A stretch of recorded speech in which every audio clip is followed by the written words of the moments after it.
Punjabi radio USA ਸੁਣ ਰਹੇ ਸਾਰੇ ਹੀ ਮਾਣਯੋਗ ਅਤੇ ਸਤਿਕਾਰ ਸਰੋਤਿਆਂ ਨੂੰ ਪਿਆਰ ਸਤਿਕਾਰ ਸਹਿਤ ਸਤਿ ਸ੍ਰੀ ਅਕਾਲ। ਸਭ ਨੂੰ ਜੀ ਨੂੰ ਆਖਦੇ ਹਾਂ। ਸੋ ਤੇ ਪ੍ਰੋਗਰਾਮ ਦੇ ਵਿੱਚ ਆਪ ਸਭ ਦਾ ਸਵਾਗਤ ਹੈ। ਅਪਡੇਟ ਅਮਰੀਕਾ ਦਾ ਅੱਜ ਦਾ ਸ਼ਨੀਚਰਵਾਰ ਦਾ ਵਿਸ਼ੇਸ਼ ਪ੍ਰੋਗਰਾਮ ਲੈ ਕੇ ਹਾਜ਼ਰ ਹੋ ਚੁੱਕੇ ਹਾਂ। ਅੱਜ 8 ਅਕਤੂਬਰ ਦਿਨ ਸ਼ਨੀਚਰਵਾਰ ਦੇ ਆਪਣੇ ਨਾਲ ਇਸ ਟਾਈਮ ਇਮੀਗ੍ਰੇਸ਼ਨ US ਇਮੀਗ੍ਰੇਸ਼ਨ ਦੀ ਗੱਲਬਾਤ ਕਰਨ ਦੇ ਲਈ ਅਟਰਨੀ ਜੇ ਟੇਰਕੇਣਾ ਜੀ ਜੁੜ ਚੁੱਕੇ ਨੇ। ਅਟਰਨੀ ਟੇਰਕੇਣਾ ਜੀ, ਸਵਾਗਤ ਹੈ। ਸਤਿ ਸ਼੍ਰੀ ਅਕਾਲ ਜੀ। ਸਤਿ ਸ਼੍ਰੀ ਅਕਾਲ ਜੀ ਸਾਰਿਆਂ ਨੂੰ। ਸਾਡੇ ਅੱਜ ਦੇ ਪ੍ਰੋਗਰਾਮ ਦੇ ਸਪਾਂਸਰ ਹਨ ਖਾਲਸਾ ਇੰਸ਼ੋਰੈਂਸ ਏਜੰਸੀ, ਜਿਨ੍ਹਾਂ ਦੇ ਕੋਲੋਂ ਤੁਸੀਂ ਹਰ ਇੱਕ ਤਰੀਕੇ ਦੀ ਇੰਸ਼ੋਰੈਂਸ ਕਰਵਾ ਸਕਦੇ ਹੋ। ਇੰਸ਼ੋਰੈਂਸ ਬਾਰੇ ਪਤਾ ਕਰਨ ਲਈ ਕਾਲ ਕਰ ਸਕਦੇ ਹੋ 408 272 2500 4082722500। ਟੇਰਕੇਨਾ ਇਮੀਗ੍ਰੇਸ਼ਨ ਲਾ ਫਰਮ, ਇਮੀਗ੍ਰੇਸ਼ਨ ਦਾ ਹੋਵੇ ਕਿਸੇ ਵੀ ਤਰੀਕੇ ਦਾ ਕੰਮ, ਕਾਲ ਅਟਰਨੀ ਜੇ ਟੇਰਕੇਨਾ 4159090503। ਮਨਜੀਤ ਸਿੰਘ, ਨਰਿੰਦਰ ਕੌਰ ਕੁਲਾਰ, ਅਵਤਾਰ ਸਿੰਘ, ਮੰਜ਼ਿਲ ਕਲੋਵਿਸ, ਸਤਰਾਮ ਸਿੰਘ, ਅਮਰਜੀਤ ਸਿੰਘ ਦੋਸਾਂਝ, ਸਨੀਪੁਰੇ ਵਾਲ, Yuba City, Paramjit Singh Deol, Fresno, Lakhvir Singh Samra Texas, Jarnail Singh Johal, Harnek Singh Pabla, Renton Washington, Onkar Singh Fresno, Major Singh Sidhu, Vinder Singh Dhaliwal, Hardial Singh, Inderjit Kaur Dhaliwal Bakersfield, Karamvir Singh Turlock, Harjit Singh Lathrop, Antelope truck stop Burns Wyoming, Karnail Singh Randhawa Sacramento ਤੇ ਜ਼ੈਂਡਰ ਗਰੁੱਪ, ਜਿੱਥੋਂ ਤੁਸੀਂ ਹੋਮ ਲੋਨਸ, ਘਰ ਖਰੀਦਣ ਅਤੇ ਘਰ ਵੇਚਣ ਦੀਆਂ ਸਰਵਿਸਿਜ਼ ਲੈ ਸਕਦੇ ਹੋ। ਕਾਲ ਮੋਹਨ ਚੀਮਾ 5599052575। ਇਹਨਾਂ ਸਾਰਿਆਂ ਦਾ ਧੰਨਵਾਦ। ਜੇਕਰ ਤੁਸੀਂ ਜਾਂ ਕੋਈ ਹੋਰ ਕਾਰੋਬਾਰ ਇਸ ਪ੍ਰੋਗਰਾਮ ਨੂੰ ਸਪਾਂਸਰ ਕਰਨਾ ਚਾਹੁੰਦੇ ਹੋ, ਸੰਪਰਕ ਕਰ ਸਕਦੇ ਹੋ ਨੰਬਰ 408 722 7698 ਦੇ ਉੱਤੇ। ਸੋ ਅਟਰਨੀ ਟੇਰਕੇਣਾ ਜੀ, ਅੱਜ ਆਪਾਂ ਕਿਹੜੇ ਟੌਪਿਕ ਦੇ ਉੱਤੇ ਗੱਲਬਾਤ ਕਰਨ ਜਾ ਰਹੇ ਹਾਂ? ਇੱਕ ਕਾਫੀ ਇੰਟਰਸਟਿੰਗ ਸੁਪਰੀਮ ਕੋਰਟ ਦਾ ਡਿਸੀਜਨ ਨੇ। ਇੱਕ ਸੁਪਰੀਮ ਕੋਰਟ ਨੇ ਇੱਕ ਪਟੀਸ਼ਨ ਫॉर ਰਿਵਿਊ ਗ੍ਰਾਂਟ ਕੀਤੀ ਆ, ਉਹਦੇ ਬਾਰੇ ਡਿਸਕਸ ਕਰਾਂਗੇ। ਥੋੜਾ ਜਿਹਾ ਟੈਕਨੀਕਲ ਟੌਪਿਕ ਆ, ਉਹ ਤੋਂ ਪਹਿਲਾਂ ਛੋਟੀਆਂ ਮੋਟੀਆਂ ਵਾਰਮ ਅਪ ਲਈ ਜਿਹੜੀਆਂ ਖਬਰਾਂ ਉਹ ਕਰ ਲੈਂਦੇ ਆ, ਤੇ ਫਿਰ ਥੋੜਾ ਸੁਪਰੀਮ ਕੋਰਟ ਬਾਰੇ ਡਿਸਕਸ ਕਰਾਂਗੇ। ਇੱਦਾਂ ਕਿ ਅੱਜ ਉਹ ਵਾਲਾ ਪ੍ਰੋਗਰਾਮ ਹੋਣਾ, ਇਹਦੇ ਵਿੱਚ ਸੁਪਰੀਮ ਕੋਰਟ ਦਾ ਕੇਸ ਆ, ਸਾਰਿਆਂ ਨੂੰ ਕੁਝ ਲੱਭਣਾ ਨਹੀਂ ਉਹਦੇ ਵਿੱਚੋਂ, ਥੋੜੀ ਜਿਹੀ ਟੈਕਨੀਕਲ ਡਿਸਕਸ਼ਨ ਆ, ਤੇ ਉਹ ਜਿਹੜਾ ਕੇਸ ਆ ਉਹ ਚੱਲਣਾ ਅੱਗੇ ਸਾਲ 2 ਸਾਲ। ਸੋ ਇਹ ਹੈ ਕਿ ਤੁਹਾਨੂੰ ਇੱਕ ਬੇਸ ਮਿਲ ਜਾਊਗਾ ਕਿ ਕੀ ਹੈਗਾ ਇਮੀਗ੍ਰੇਸ਼ਨ ਲੈਂਡਸਕੇਪ, ਕਿੱਦਾਂ ਕੰਮ ਕਰਦਾ। ਠੀਕ ਹੈ। It's not a complete decision. So ਪਹਿਲਾਂ ਉਹੀ ਛੋਟੀਆਂ ਮੋਟੀਆਂ ਖਬਰਾਂ ਕਰ ਲੈਂਦੇ ਆ, ਫਿਰ ਆਪਾਂ ਸੁਪਰੀਮ ਕੋਰਟ ਦੇ ਡਿਸੀਜਨ ਵੱਲ ਵਧਦੇ। ਠੀਕ ਹੈ। ਸੋ ਗ੍ਰੀਨ ਕਾਰਡ ਦੀ ਵੈਲਿਡਿਟੀ ਨੂੰ USCIS ਐਕਸਟੈਂਡ ਕਰਨ ਜਾ ਰਿਹਾ ਹੈ। ਕਿੰਨੇ ਕੁ ਮਹੀਨੇ ਹੋਰ ਮਿਲੂਗੇ ਜੀ ਲੋਕਾਂ ਨੂੰ? ਸੋ ਪਹਿਲਾਂ ਜੀ ਸਾਲ ਮਿਲਦਾ ਸੀਗਾ, 12 ਮਹੀਨੇ ਦੀ। ਸੋ ਗ੍ਰੀਨ ਕਾਰਡ ਕਿਹੜੇ ਵਾਲੇ ਦੀ ਗੱਲ ਕਰ ਰਹੇ ਹਾਂ ਆਪਾਂ? ਗੱਲ ਕਰ ਰਹੇ ਹਾਂ ਜਿਹੜਾ 10 ਸਾਲ ਵਾਲਾ ਗ੍ਰੀਨ ਕਾਰਡ ਹੁੰਦਾ ਨਾ, ਜਦੋਂ ਖਤਮ ਹੋ ਜਾਂਦਾ ਤੁਹਾਡਾ। ਤੇ ਪਹਿਲਾਂ ਪੁਰਾਣੇ ਜ਼ਮਾਨੇ 'ਚ ਤਾਂ ਸਿੱਧੇ ਮਿਲਦਾ ਸੀ ਤੁਹਾਨੂੰ, ਇਨਡੈਫੀਨਿਟ ਕੋਈ ਐਂਡ ਡੇਟ ਨਹੀਂ ਹੁੰਦੀ ਸੀਗੀ। ਸੋ ਅੱਜ ਕੱਲ੍ਹ ਜਿਹੜੇ ਗ੍ਰੀਨ ਕਾਰਡ ਮਿਲਦੇ ਆ ਉਹ 10 ਸਾਲ ਲਈ ਵੈਲਿਡ ਹੁੰਦੇ ਆ। ਠੀਕ ਹੈ। I-90 ਫਾਰਮ ਹੁੰਦਾ, ਉਹ ਤੁਸੀਂ ਫਾਈਲ ਕਰਦੇ ਆ, ਉਹਦੇ ਨਾਲ ਇਹ ਐਕਸਟੈਂਡ ਹੁੰਦਾ, ਤੁਹਾਨੂੰ ਫਿਰ ਨਵਾਂ 10 ਸਾਲ ਦਾ ਮਿਲ ਜਾਂਦਾ।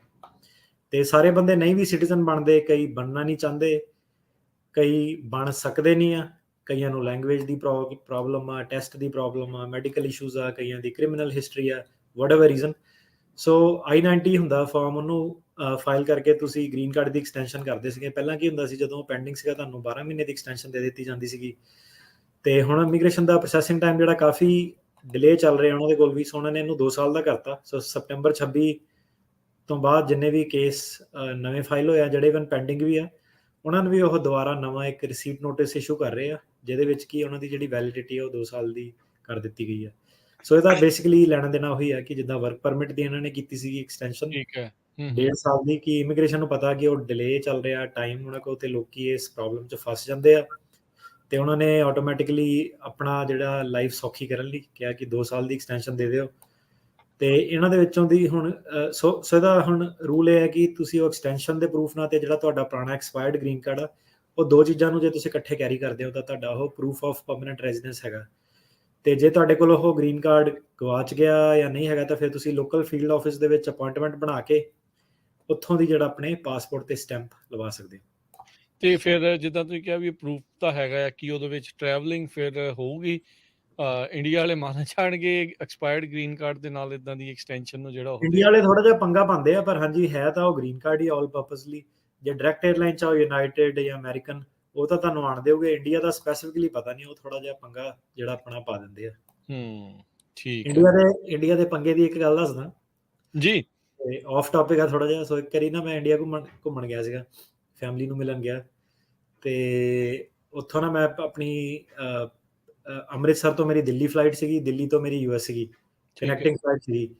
ਤੇ ਮੈਂ ਜਿਹੜੀ ਆਈਟਨਰੀ ਉਹ ਪ੍ਰਿੰਟ ਕੀਤੀ 에ਅਰ ਇੰਡੀਆ ਦੀ ਸੀਗੀ। ਸੋ ਉਹਨਾਂ ਨੇ ਜਿੱਦਾਂ ਪੇਜ ਦੇ ਵਿੱਚ ਤੁਹਾਨੂੰ ਪਤਾ ਐਕਸਟਰਾ ਇਨਫੋਰਮੇਸ਼ਨ ਵੀ ਹੁੰਦੀ ਆ।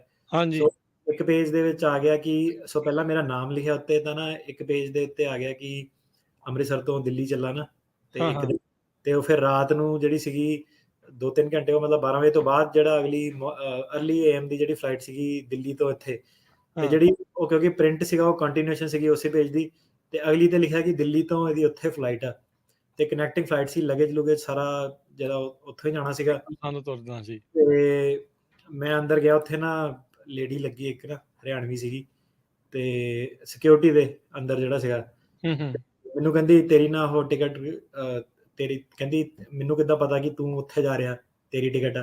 ਤਾਂ ਮੈਂ ਕਿਹਾ ਹਾਂ ਮੇਰੀ ਇੱਕੋ ਪੇਜ ਆ, ਉੱਤੇ ਲਿਖਿਆ page 1 of 1, page 2 of 2।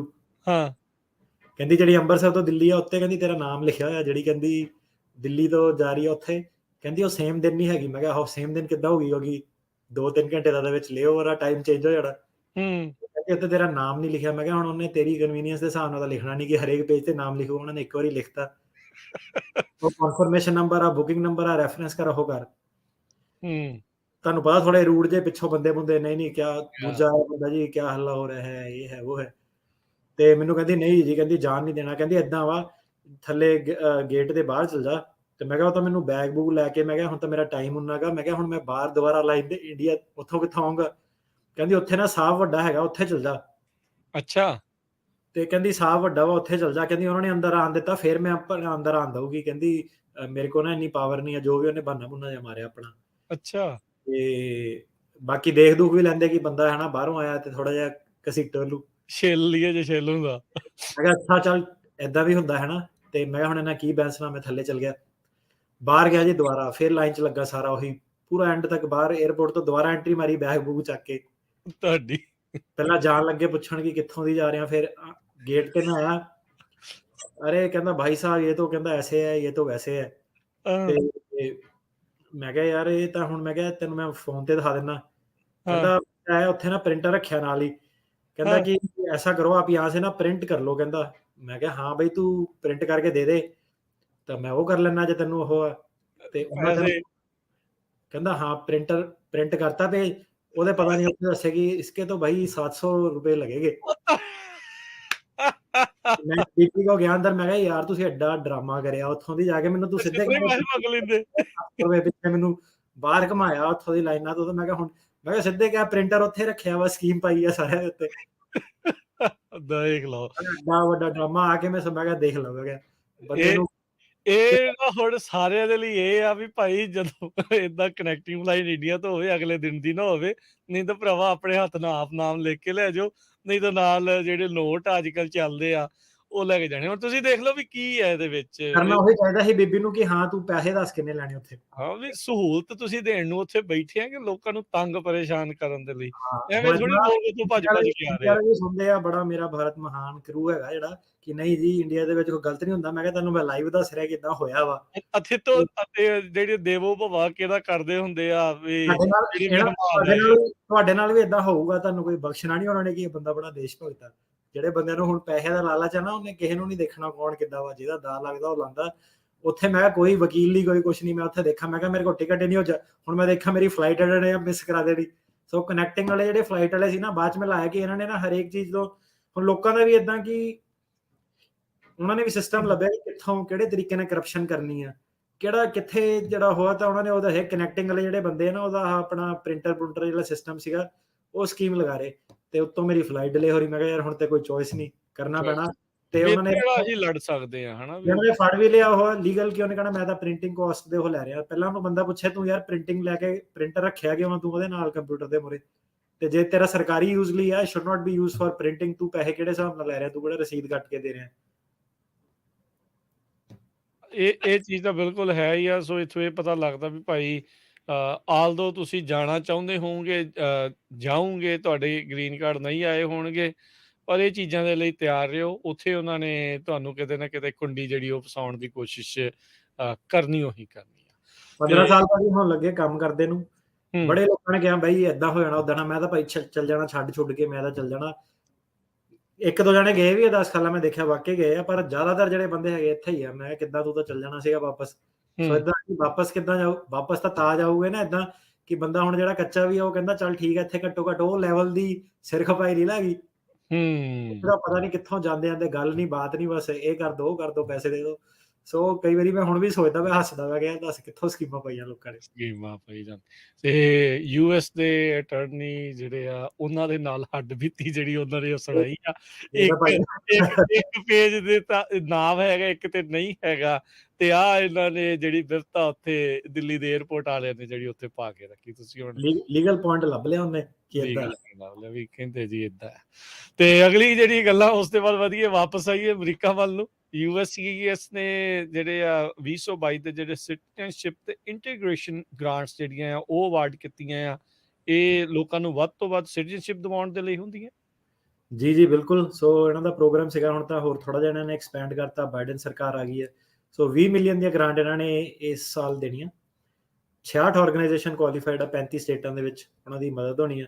So basically ਇਹਨਾਂ ਦਾ ਆਬਜੈਕਟਿਵ ਕੀ ਹੈ ਕਿ ਜਿਹੜੇ ਰਿਮੋਟ ਸਟੇਟਸ ਹੈਗੀਆਂ, ਅੰਡਰ ਸਰਵਡ ਹੈਗੀਆਂ, ਜਿੱਥੇ ਆਈਸੋਲੇਟਿਡ ਕਮਿਊਨਿਟੀਜ਼ ਆ, ਹੁਣ ਜਿੱਦਾਂ ਮੰਨ ਲਓ ਆਪਣੇ ਪੰਜਾਬੀ ਆ ਗਏ ਕੈਲੀਫੋਰਨੀਆ ਜਾਂ ਨਿਊਯਾਰਕ, ਤਾਂ ਇਦਾਂ ਹੀ ਹੋਰ ਜਿਹੜੇ ਕਈ ਲੋਕੀ ਨਾ, ਜਿੱਦਾਂ ਕਈ ਕਮਿਊਨਿਟੀਜ਼ ਆ ਸੋਮਾਲੀਅਨਸ ਵਗੈਰਾ, ਉਹ ਓਹਾਇਓ, ਆਪਣੇ ਜਾਰਜੀਆ, ਤੇ ਇਦਾਂ ਹੀ ਜਿਹੜੇ ਮਿਡਲ ਈਸਟਰਨ ਆ ਉਹ ਕਾਫੀ ਮਿਨੀਐਪਲਿਸ, ਮਿਨੀਸੋਟਾ, ਇੱਧਰਲੇ ਜਿਹੜੇ ਬੈਲਟਸ ਹੈਗੇ ਉਹ 'ਚ ਰਹਿੰਦੇ ਆ। ਤੇ ਉੱਥੇ ਇੰਨੇ ਜ਼ਿਆਦਾ ਰਿਸੋਰਸਿਸ ਵੀ ਨਹੀਂ ਹੈਗੇ, ਲੈਂਗੁਏਜ ਦੀ ਵੀ ਉਹਨਾਂ ਨੂੰ ਪ੍ਰੋਬਲਮ ਆ। ਕਈ ਸਾਰੇ ਜਿਹੜੇ ਇਮੀਗ੍ਰੈਂਟਸ ਉਹਨਾਂ ਨੂੰ ਗ੍ਰੀਨ ਕਾਰਡ ਹੋਲਡਰ ਵੀ ਜਿਹੜੇ ਹੈਗੇ ਸਿਟੀਜ਼ਨਸ਼ਿਪ ਲੈਣ ਦੇ ਵਿੱਚ ਪ੍ਰੋਬਲਮ ਆਉਂਦੀ ਆ। ਸੋ ਜਿਹੜੀ ਫੰਡਿੰਗ ਆ ਇਹਨਾਂ ਨੇ ਕਿਹਾ ਕਿ ਆਪਾਂ ਉਹ ਸੰਸਥਾਵਾਂ ਨੂੰ ਦੇਣੀ ਆ ਜਿਹੜੀਆਂ ਕਿ ਇਮੀਗ੍ਰੈਂਟਸ ਨੂੰ ਹੈਲਪ ਕਰਦੀਆਂ ਲੈਂਗੁਏਜ ਦੇ ਵਿੱਚ, ਜਾਂ ਇੰਗਲਿਸ਼ ਸਿੱਖਣ ਦੇ ਵਿੱਚ, ਜਾਂ ਯੂਐਸ ਦੀ ਹਿਸਟਰੀ ਜਾਂ ਸਿਵਿਕਸ। ਤੇ ਉਹਨਾਂ ਨੇ ਜਿਹੜੇ ਕਾਫੀ ਇਹ ਪ੍ਰੋਗਰਾਮ ਜਿਹੜੇ ਚਲਾਏ ਆ। ਤੇ ਹੁਣ ਤੱਕ ਜਿਹੜਾ ਇਹ ਜਿਹੜਾ citizenship and integration grant programme ਹੈਗਾ, ਹੁਣ ਤੱਕ ਇਹ 132 ਮਿਲੀਅਨ ਆਲਰੇਡੀ ਅਵਾਰਡ ਕਰ ਚੁੱਕਿਆ ਇਹ ਸੰਸਥਾਵਾਂ ਨੂੰ। 600 ਦੇ ਲਾਗੇ ਇਹਨਾਂ ਨੇ ਗ੍ਰਾਂਟ ਜਿਹੜੀਆਂ ਦੇ ਚੁੱਕੇ ਆ। ਤੇ ਤਕਰੀਬਨ 40 ਸਟੇਟਸ ਦੇ ਵਿੱਚ ਇਹਨਾਂ ਨੇ ਲੋਕਾਂ ਨੂੰ, ਜਿਹੜੇ ਕਾਫੀ ਹਜ਼ਾਰਾਂ ਦੀ ਗਿਣਤੀ 'ਚ ਲੋਕਾਂ ਨੂੰ ਮਦਦ ਕੀਤੀ ਹੈ। ਤੇ ਇਸ ਸਾਲ ਤੇ ਇਸ ਟੋਟਲ ਜਿਹੜਾ ਇਹਦਾ ਅੰਕੜਾ ਹੈਗਾ ਕਿ ਇਹ ਪ੍ਰੋਗਰਾਮ ਦੇ ਥੱਲੇ 3 ਲੱਖ ਤੋਂ ਉੱਤੇ ਜਿਹੜੇ ਗ੍ਰੀਨ ਕਾਰਡ ਹੋਲਡਰ ਆ ਉਹ ਇਸ ਪ੍ਰੋਗਰਾਮ ਥੱਲੇ ਸਿਟੀਜ਼ਨ ਬਣੇ ਆ। ਤੇ 4 ਤਰ੍ਹਾਂ ਦੀਆਂ ਇਹਨਾਂ ਦੇ ਕੋਲ ਫੰਡਿੰਗ ਆਪਸ਼ਨਸ ਹੈਗੀਆਂ। ਠੀਕ ਹੈ। ਇਹਦੇ ਵਿੱਚ ਆਪਣੀ ਸੰਸਥਾ ਕੋਈ ਨਹੀਂ ਹੈਗੀ, ਪੰਜਾਬੀ ਸੰਸਥਾ ਕੋਈ ਨਹੀਂ ਹੈਗੀ, ਕੋਈ ਨਾਨ ਪ੍ਰੋਫਿਟ ਨਹੀਂ ਹੈਗੀ। ਤੇ ਕਿਸੇ ਨਾ ਕਿਸੇ ਨੂੰ ਅੱਗੇ ਆਉਣਾ ਚਾਹੀਦਾ, ਪੈਸੇ ਖਾਣ ਲਈ ਨਹੀਂ, ਮਦਦ ਕਰਨ ਲਈ। ਫੈਡਰਲ ਪ੍ਰੋਗਰਾਮ ਆ, ਦੱਸਣ ਜਾ ਰਿਹਾ ਅੱਗੇ ਕੀ ਆ। ਕਿਤੇ ਆ ਨਾ ਸੋਚਿਓ ਕਿ $3 ਲੱਖ ਮਿਲਣੇ ਆ, ਮੌਜਾਂ ਹੋ ਜਾਣੀਆਂ, ਮਾੜਾ ਮੋਟਾ ਖਾਣਾ ਪੂਰਤੀ ਨਾ ਹੋ ਜਾਣਾ। ਫੈਲਨੀ ਹੋਊਗੀ ਜੇ ਕੋਈ ਇਹਨੂੰ ਮਿਸਯੂਜ਼ ਕਰੂਗਾ। ਸੋ ਇਹਦੀ ਕੀ ਹੈ ਕਿ ਐਪਲੀਕੇਸ਼ਨ ਬੰਦਾ ਭਰ ਸਕਦਾ, ਤੁਹਾਨੂੰ ਦੱਸਣਾ ਪੈਣਾ ਕਿ ਤੁਸੀਂ ਇਮੀਗ੍ਰੈਂਟਸ ਦੀ ਹੈਲਪ ਕਰਦੇ ਆ ਉਹਨਾਂ ਦੇ ਪ੍ਰੋਗਰਾਮ ਜਿਹੜੇ ਚਲਾਉਣ ਦੇ ਵਿੱਚ। ਸੋ ਕੀ ਹੈ ਕਿ 4 ਤਰ੍ਹਾਂ ਦੇ ਉਹਨਾਂ ਦੇ ਪ੍ਰੋਗਰਾਮ ਆ। ਪਹਿਲਾ ਉਹਨਾਂ ਦਾ ਹੈਗਾ citizenship instruction and naturalisation application services, ਕਿ ਜੇ ਕੋਈ ਸਿੱਧਾ ਸਿਟੀਜ਼ਨਸ਼ਿਪ ਐਪਲੀਕੇਸ਼ਨ ਭਰਨ ਲਈ ਸਰਵਿਸਿਜ਼ ਦੀ ਲੋਕਾਂ ਨੂੰ ਦੱਸ ਰਿਹਾ, ਹੈਲਪ ਕਰ ਰਿਹਾ, ਇੰਸਟਰਕਸ਼ਨਸ ਦੇ ਰਿਹਾ, ਉਹਨਾਂ ਦੀ ਹੈਲਪ ਉਹਨਾਂ ਨੇ ਕਰਨੀ ਹੈ। ਤੇ ਇਹ 48 ਇਹਨਾਂ ਨੇ ਆਰਗੇਨਾਈਜੇਸ਼ਨਸ ਨੂੰ ਦੇਣੀ ਹੈ ਗ੍ਰਾਂਟ। $3 ਲੱਖ ਉਹਨਾਂ ਨੂੰ ਹਰੇਕ ਸੰਸਥਾ ਨੂੰ ਜਿਹੜੇ ਮਿਲਣੇ ਆ। ਦੂਜਾ ਪ੍ਰੋਗਰਾਮ ਉਹਨਾਂ ਦਾ ਹੈਗਾ community and regional integration network grant. ਇਹਦੇ ਵਿੱਚ ਉਹ ਜਿਹੜੇ ਅਸਾਈਲੀ, ਰਿਫਿਊਜੀ, ਜਿਹੜੇ ਵਾਵਾ ਵਾਲੇ, ਵਾਇਲੈਂਸ ਵਾਲੇ, ਯੂ ਵੀਜ਼ਾ ਵਾਲੇ, ਉਹ ਜਿਹੜੇ ਹੈਗੇ ਆ ਲੋਕੀ, ਉਹਨਾਂ ਦੇ ਵਿੱਚ ਇਹਨਾਂ ਨੇ $3 ਲੱਖ ਇਹਨਾਂ ਨੇ ਦੇਣੇ ਆ ਘੱਟੋ ਘੱਟ 3 ਸੰਸਥਾਵਾਂ ਨੂੰ। ਫਿਰ ਇਹਨਾਂ ਦਾ ਇੱਕ ਆ ਗਿਆ ਰੀਜਨਲ ਹੱਬ ਪ੍ਰੋਗਰਾਮ। ਰੀਜਨਲ ਹੱਬ ਪ੍ਰੋਗਰਾਮ ਉਹ ਆ ਕਿ ਜਿਹੜਾ ਕੋਈ ਐਸੀ ਸੰਸਥਾ ਜਿਹੜੀ ਇਹ ਸੰਸਥਾਵਾਂ ਦੀ ਅੱਗੇ ਮਦਦ ਕਰਦੀ ਆ, ਨਾਨ ਪ੍ਰੋਫਿਟ ਆ ਭਾਵੇਂ ਫॉर ਪ੍ਰੋਫਿਟ ਆ, ਜਿਹੜੀ ਕਿ ਸਪੋਰਟ ਸਰਵਿਸਿਜ਼ ਪ੍ਰੋਵਾਈਡ ਕਰਦੀ ਆ।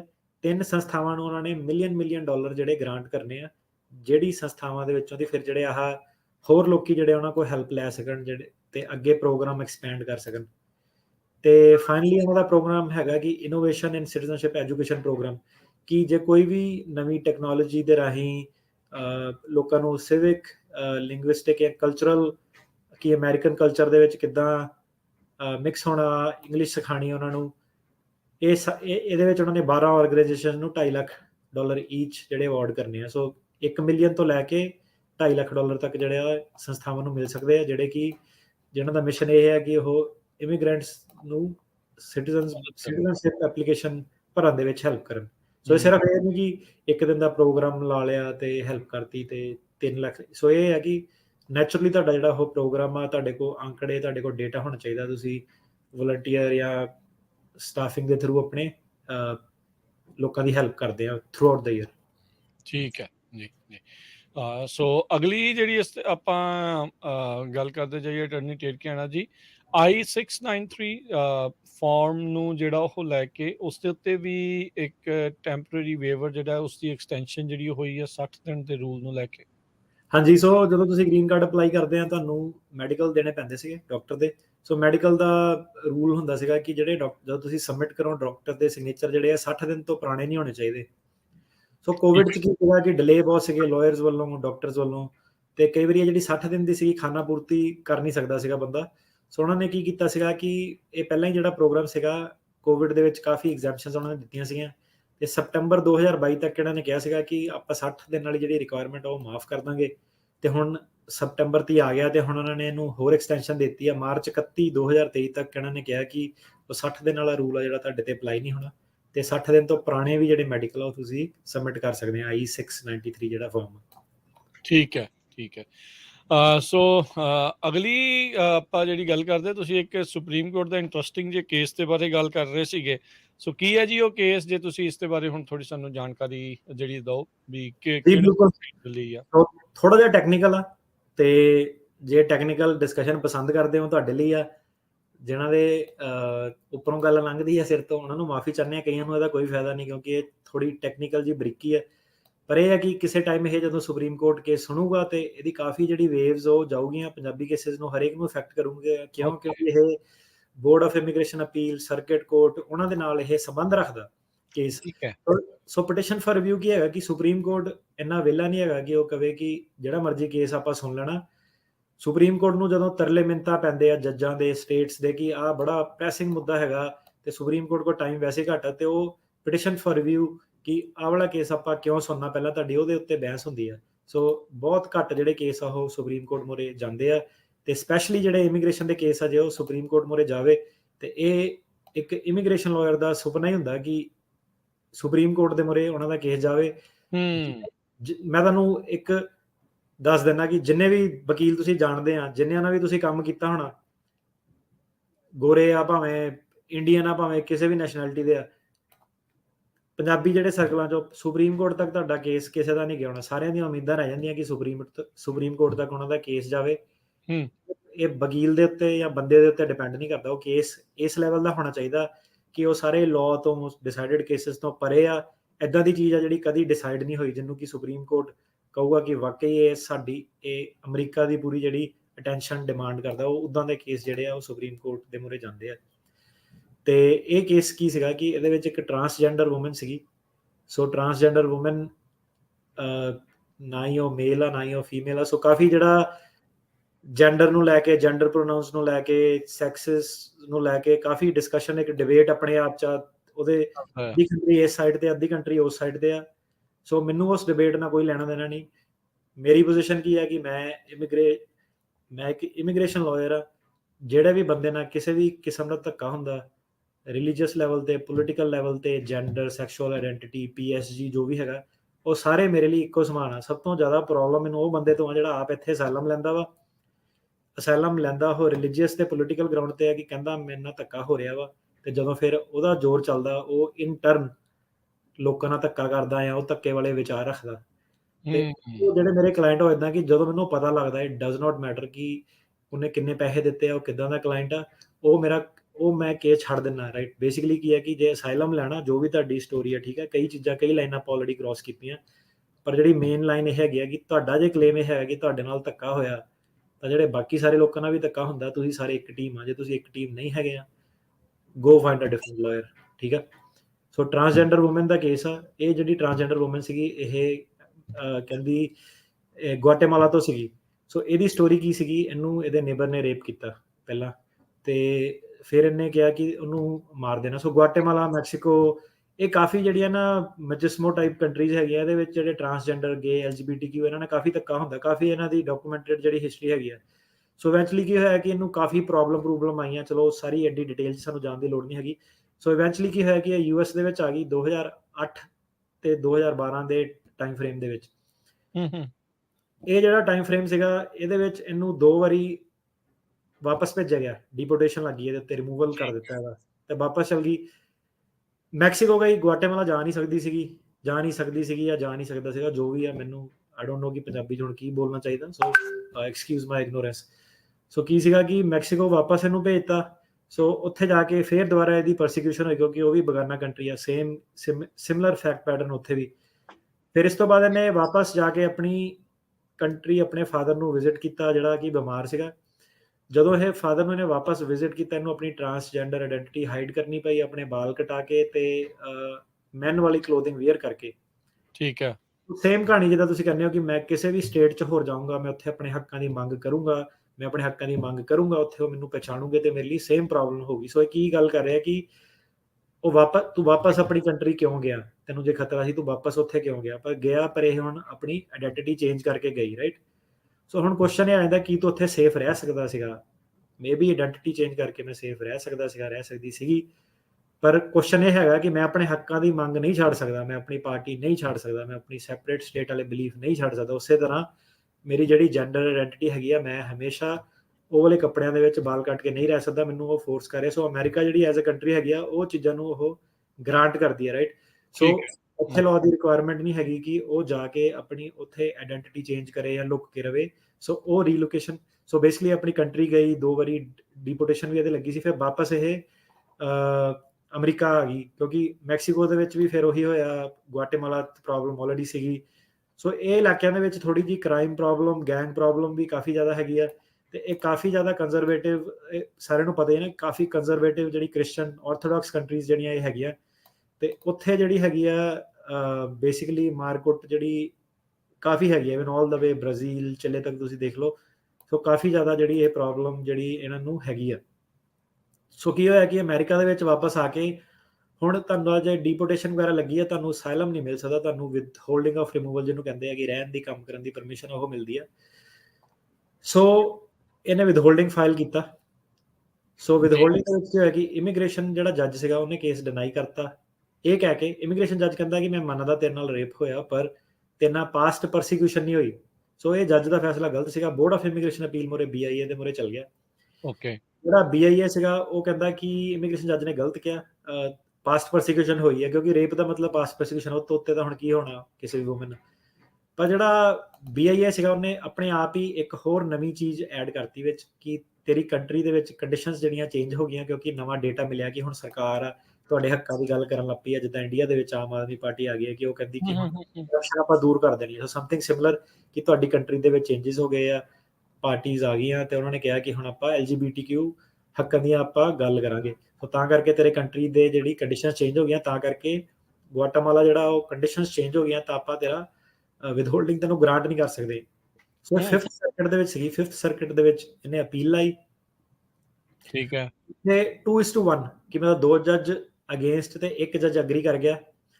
ਉਹਨਾਂ ਨੇ ਇਹ ਕਿਹਾ ਕਿ ਉਹਨਾਂ ਨੇ ਹੁਣ ਕੀ ਕਿਹਾ, ਹੁਣ ਜਿਹੜੀ ਚੀਜ਼ ਇਹਦੇ ਵਿੱਚ ਇੰਟਰਸਟਿੰਗ ਹੋਏ ਹੈ ਕਿ ਹੋਇਆ ਕੀ। ਸੋ ਜਿਹੜੇ ਕੋਰਟ ਆ ਨਾ, ਜਿੱਦਾਂ ਕਹਿੰਦੇ ਭਾਜੀ ਮੈਂ ਪਹਿਲੀ ਅਪੀਲ ਹਾਰ ਗਿਆ, ਦੂਜੀ ਅਪੀਲ ਹਾਰ ਗਿਆ। ਸੋ ਲੋਕਾਂ ਨੂੰ ਪਤਾ ਨਹੀਂ, ਉਹ ਕਹਿੰਦਾ ਭਾਜੀ ਮੇਰਾ ਨਵਾਂ ਐਵੀਡੈਂਸ ਵੀ ਆ ਗਿਆ, ਮੇਰਾ ਵਕੀਲ ਲਾ ਨਹੀਂ ਰਿਹਾ, ਸਬਮਿਟ ਨਹੀਂ ਕਰ ਰਿਹਾ। ਸੋ ਜਦੋਂ ਤੁਸੀਂ ਹੁਣ ਇਹ ਕੇਸ ਦੇ ਰਾਹੀਂ ਤੁਹਾਨੂੰ ਇਹ ਪਤਾ ਲੱਗਣਾ ਕਿ ਅਪੀਲਾਂ ਦੇ ਵਿੱਚ ਚੱਲਦਾ ਕੀ ਆ। ਇੱਥੇ ਕੋਈ ਨਵਾਂ ਐਵੀਡੈਂਸ ਸਬਮਿਟ ਹੋਣ ਦੀ ਗੱਲ ਨਹੀਂ ਹੋ ਰਹੀ। ਸੋ ਹੁਣ ਕੋਰਟ ਦੇ ਮੂਹਰੇ ਚੱਲ ਗਿਆ। ਤੁਹਾਨੂੰ ਜਿੰਨੀ ਮੈਂ ਇੰਟਰਸਟਿੰਗ ਸਟੋਰੀ ਦੱਸੀ ਨਾ, ਇਹ 'ਚੋਂ ਕੋਈ ਵੀ ਚੀਜ਼ ਮੈਟਰ ਨਹੀਂ ਕਰਦੀ। ਕਿਉਂ ਨਹੀਂ ਕਰਦੀ?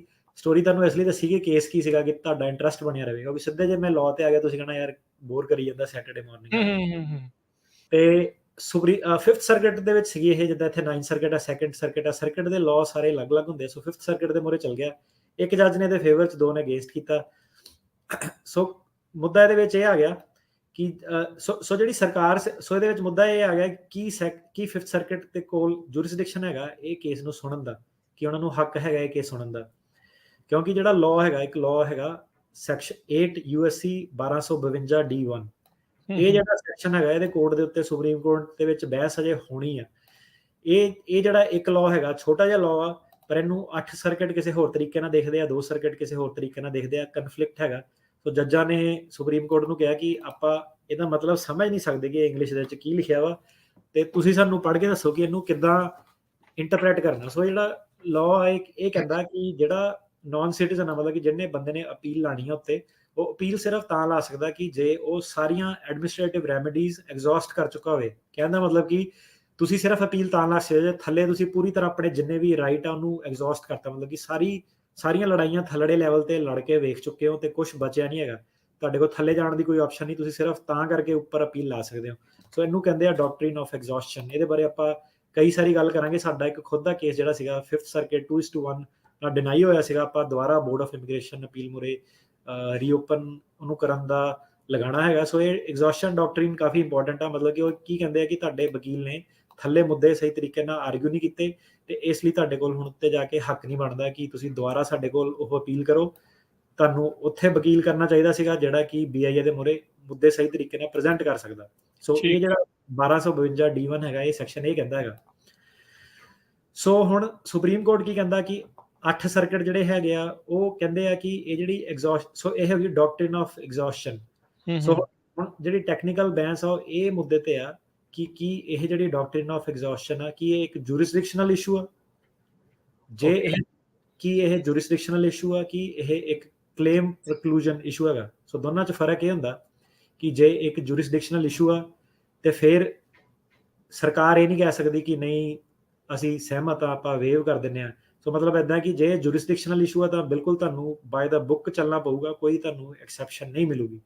ਠੀਕ ਹੈ। ਜੇ ਇਹ ਇੱਕ ਕਲੇਮ ਪ੍ਰਕਲੂਜਨ ਇਸ਼ੂ ਹੈਗਾ ਤੇ ਫਿਰ ਇਹਦੇ ਵਿੱਚ ਇਹ ਹੈ ਕਿ ਸਰਕਾਰ ਦੀ ਜਿਹੜੀ ਮਰਜ਼ੀ ਆ, ਸੋ ਬੰਦੇ ਨੂੰ ਥੋੜਾ ਜਿਹਾ ਵੱਧ ਹੱਕ ਆ ਤੇ ਜਿਹੜਾ ਸਰਕਟ ਕੋਰਟ ਆ ਤੁਹਾਡਾ ਕੇਸ ਜਿਹੜਾ ਉਹ ਸੁਣ ਸਕੂਗਾ।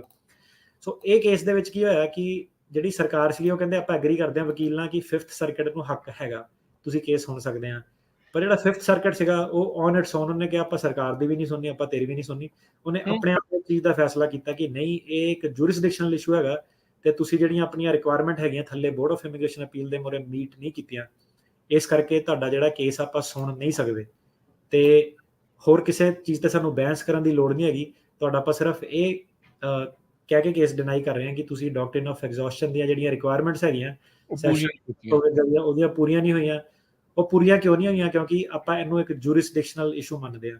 ਹੁਣ ਜਿਹੜਾ ਸੁਪਰੀਮ ਕੋਰਟ ਆ ਇਹਦੇ ਮੂਹਰੇ ਹੁਣ ਕੇਸ ਜਿਹੜਾ ਪਹੁੰਚ ਗਿਆ, ਹੁਣ ਕਿਹੜੇ ਕੇਸ ਸੁਪਰੀਮ ਕੋਰਟ ਮੂਹਰੇ ਪਹੁੰਚਦੇ? ਪਹਿਲਾਂ ਤਾਂ ਐਡੀ ਜ਼ਿਆਦਾ ਫਾਈਟ ਸੀਗੀ ਕਿ ਕੋਰਟਾਂ ਦੇ ਵਿੱਚ ਡਿਫਰੈਂਸ ਓਪੀਨੀਅਨ ਹੋ ਰਿਹਾ, ਸਰਕਾਰ ਦੇ ਵਿੱਚ ਡਿਫਰੈਂਟ ਓਪੀਨੀਅਨ ਹੋ ਰਿਹਾ, ਸਰਕਟ ਕੋਰਟਾਂ ਦੇ ਵਿੱਚ ਸਪਲਿਟ ਆ। ਸੋ ਸੁਪਰੀਮ ਕੋਰਟ ਨੂੰ ਲੱਗਦਾ ਕਿ ਇਹਨੂੰ ਹੁਣ ਸੈਟਲ ਜਿਹੜਾ ਕਰਨਾ ਹੀ ਪੈਣਾ। ਸੋ ਸੁਪਰੀਮ ਕੋਰਟ ਦੇ ਮੂਹਰੇ ਹੁਣ 2 ਮੁੱਦੇ ਆ ਗਏ, ਤਾਂ ਕਰਕੇ ਸੁਪਰੀਮ ਕੋਰਟ ਇਹ ਕੇਸ ਨੂੰ ਸੁਣੂਗੀ ਕਿ ਨਹੀਂ ਸੁਣੂਗੀ ਉਹਦੀ ਡਿਸਕਸ਼ਨ ਕਰ ਰਹੇ ਆ। ਸੋ ਅੱਜ ਫੈਸਲਾ ਨਹੀਂ ਸੁਪਰੀਮ ਕੋਰਟ ਦਾ ਹੋਇਆ, ਅੱਜ ਸਿਰਫ ਉਸ ਚੀਜ਼ ਦੇ ਉੱਤੇ ਫੈਸਲਾ ਹੋਇਆ, ਉਹਦੀਆਂ ਧੁੰਮਾਂ ਪੈ ਰਹੀਆਂ ਕਿ ਸੁਪਰੀਮ ਕੋਰਟ ਨੇ ਹਾਮੀ ਭਰ ਦਿੱਤੀ ਹੋਗੀ ਕਿ ਇਹ ਇੰਨਾ ਇੰਪੋਰਟੈਂਟ ਮੁੱਦਾ ਹੈਗਾ ਕਿ ਜਿਹਨੂੰ ਆਪਾਂ ਸੁਣਨਾ ਹੈਗਾ। ਕਿਉਂਕਿ ਸੋ ਉਹਨਾਂ ਨੇ ਕਨਫਰਮ ਕਰ ਲਿਆ ਕੇਸ ਸੁਣਨਾ ਹੀ ਆ, ਇਹ ਕਨਫਰਮ ਕੀਤਾ ਵੀ ਅਸੀਂ ਰਿਵਿਊ ਕਰਾਂਗੇ ਵੀ ਅਸੀਂ ਸੁਣਨਾ ਕਿ ਨਹੀਂ ਸੁਣਨਾ।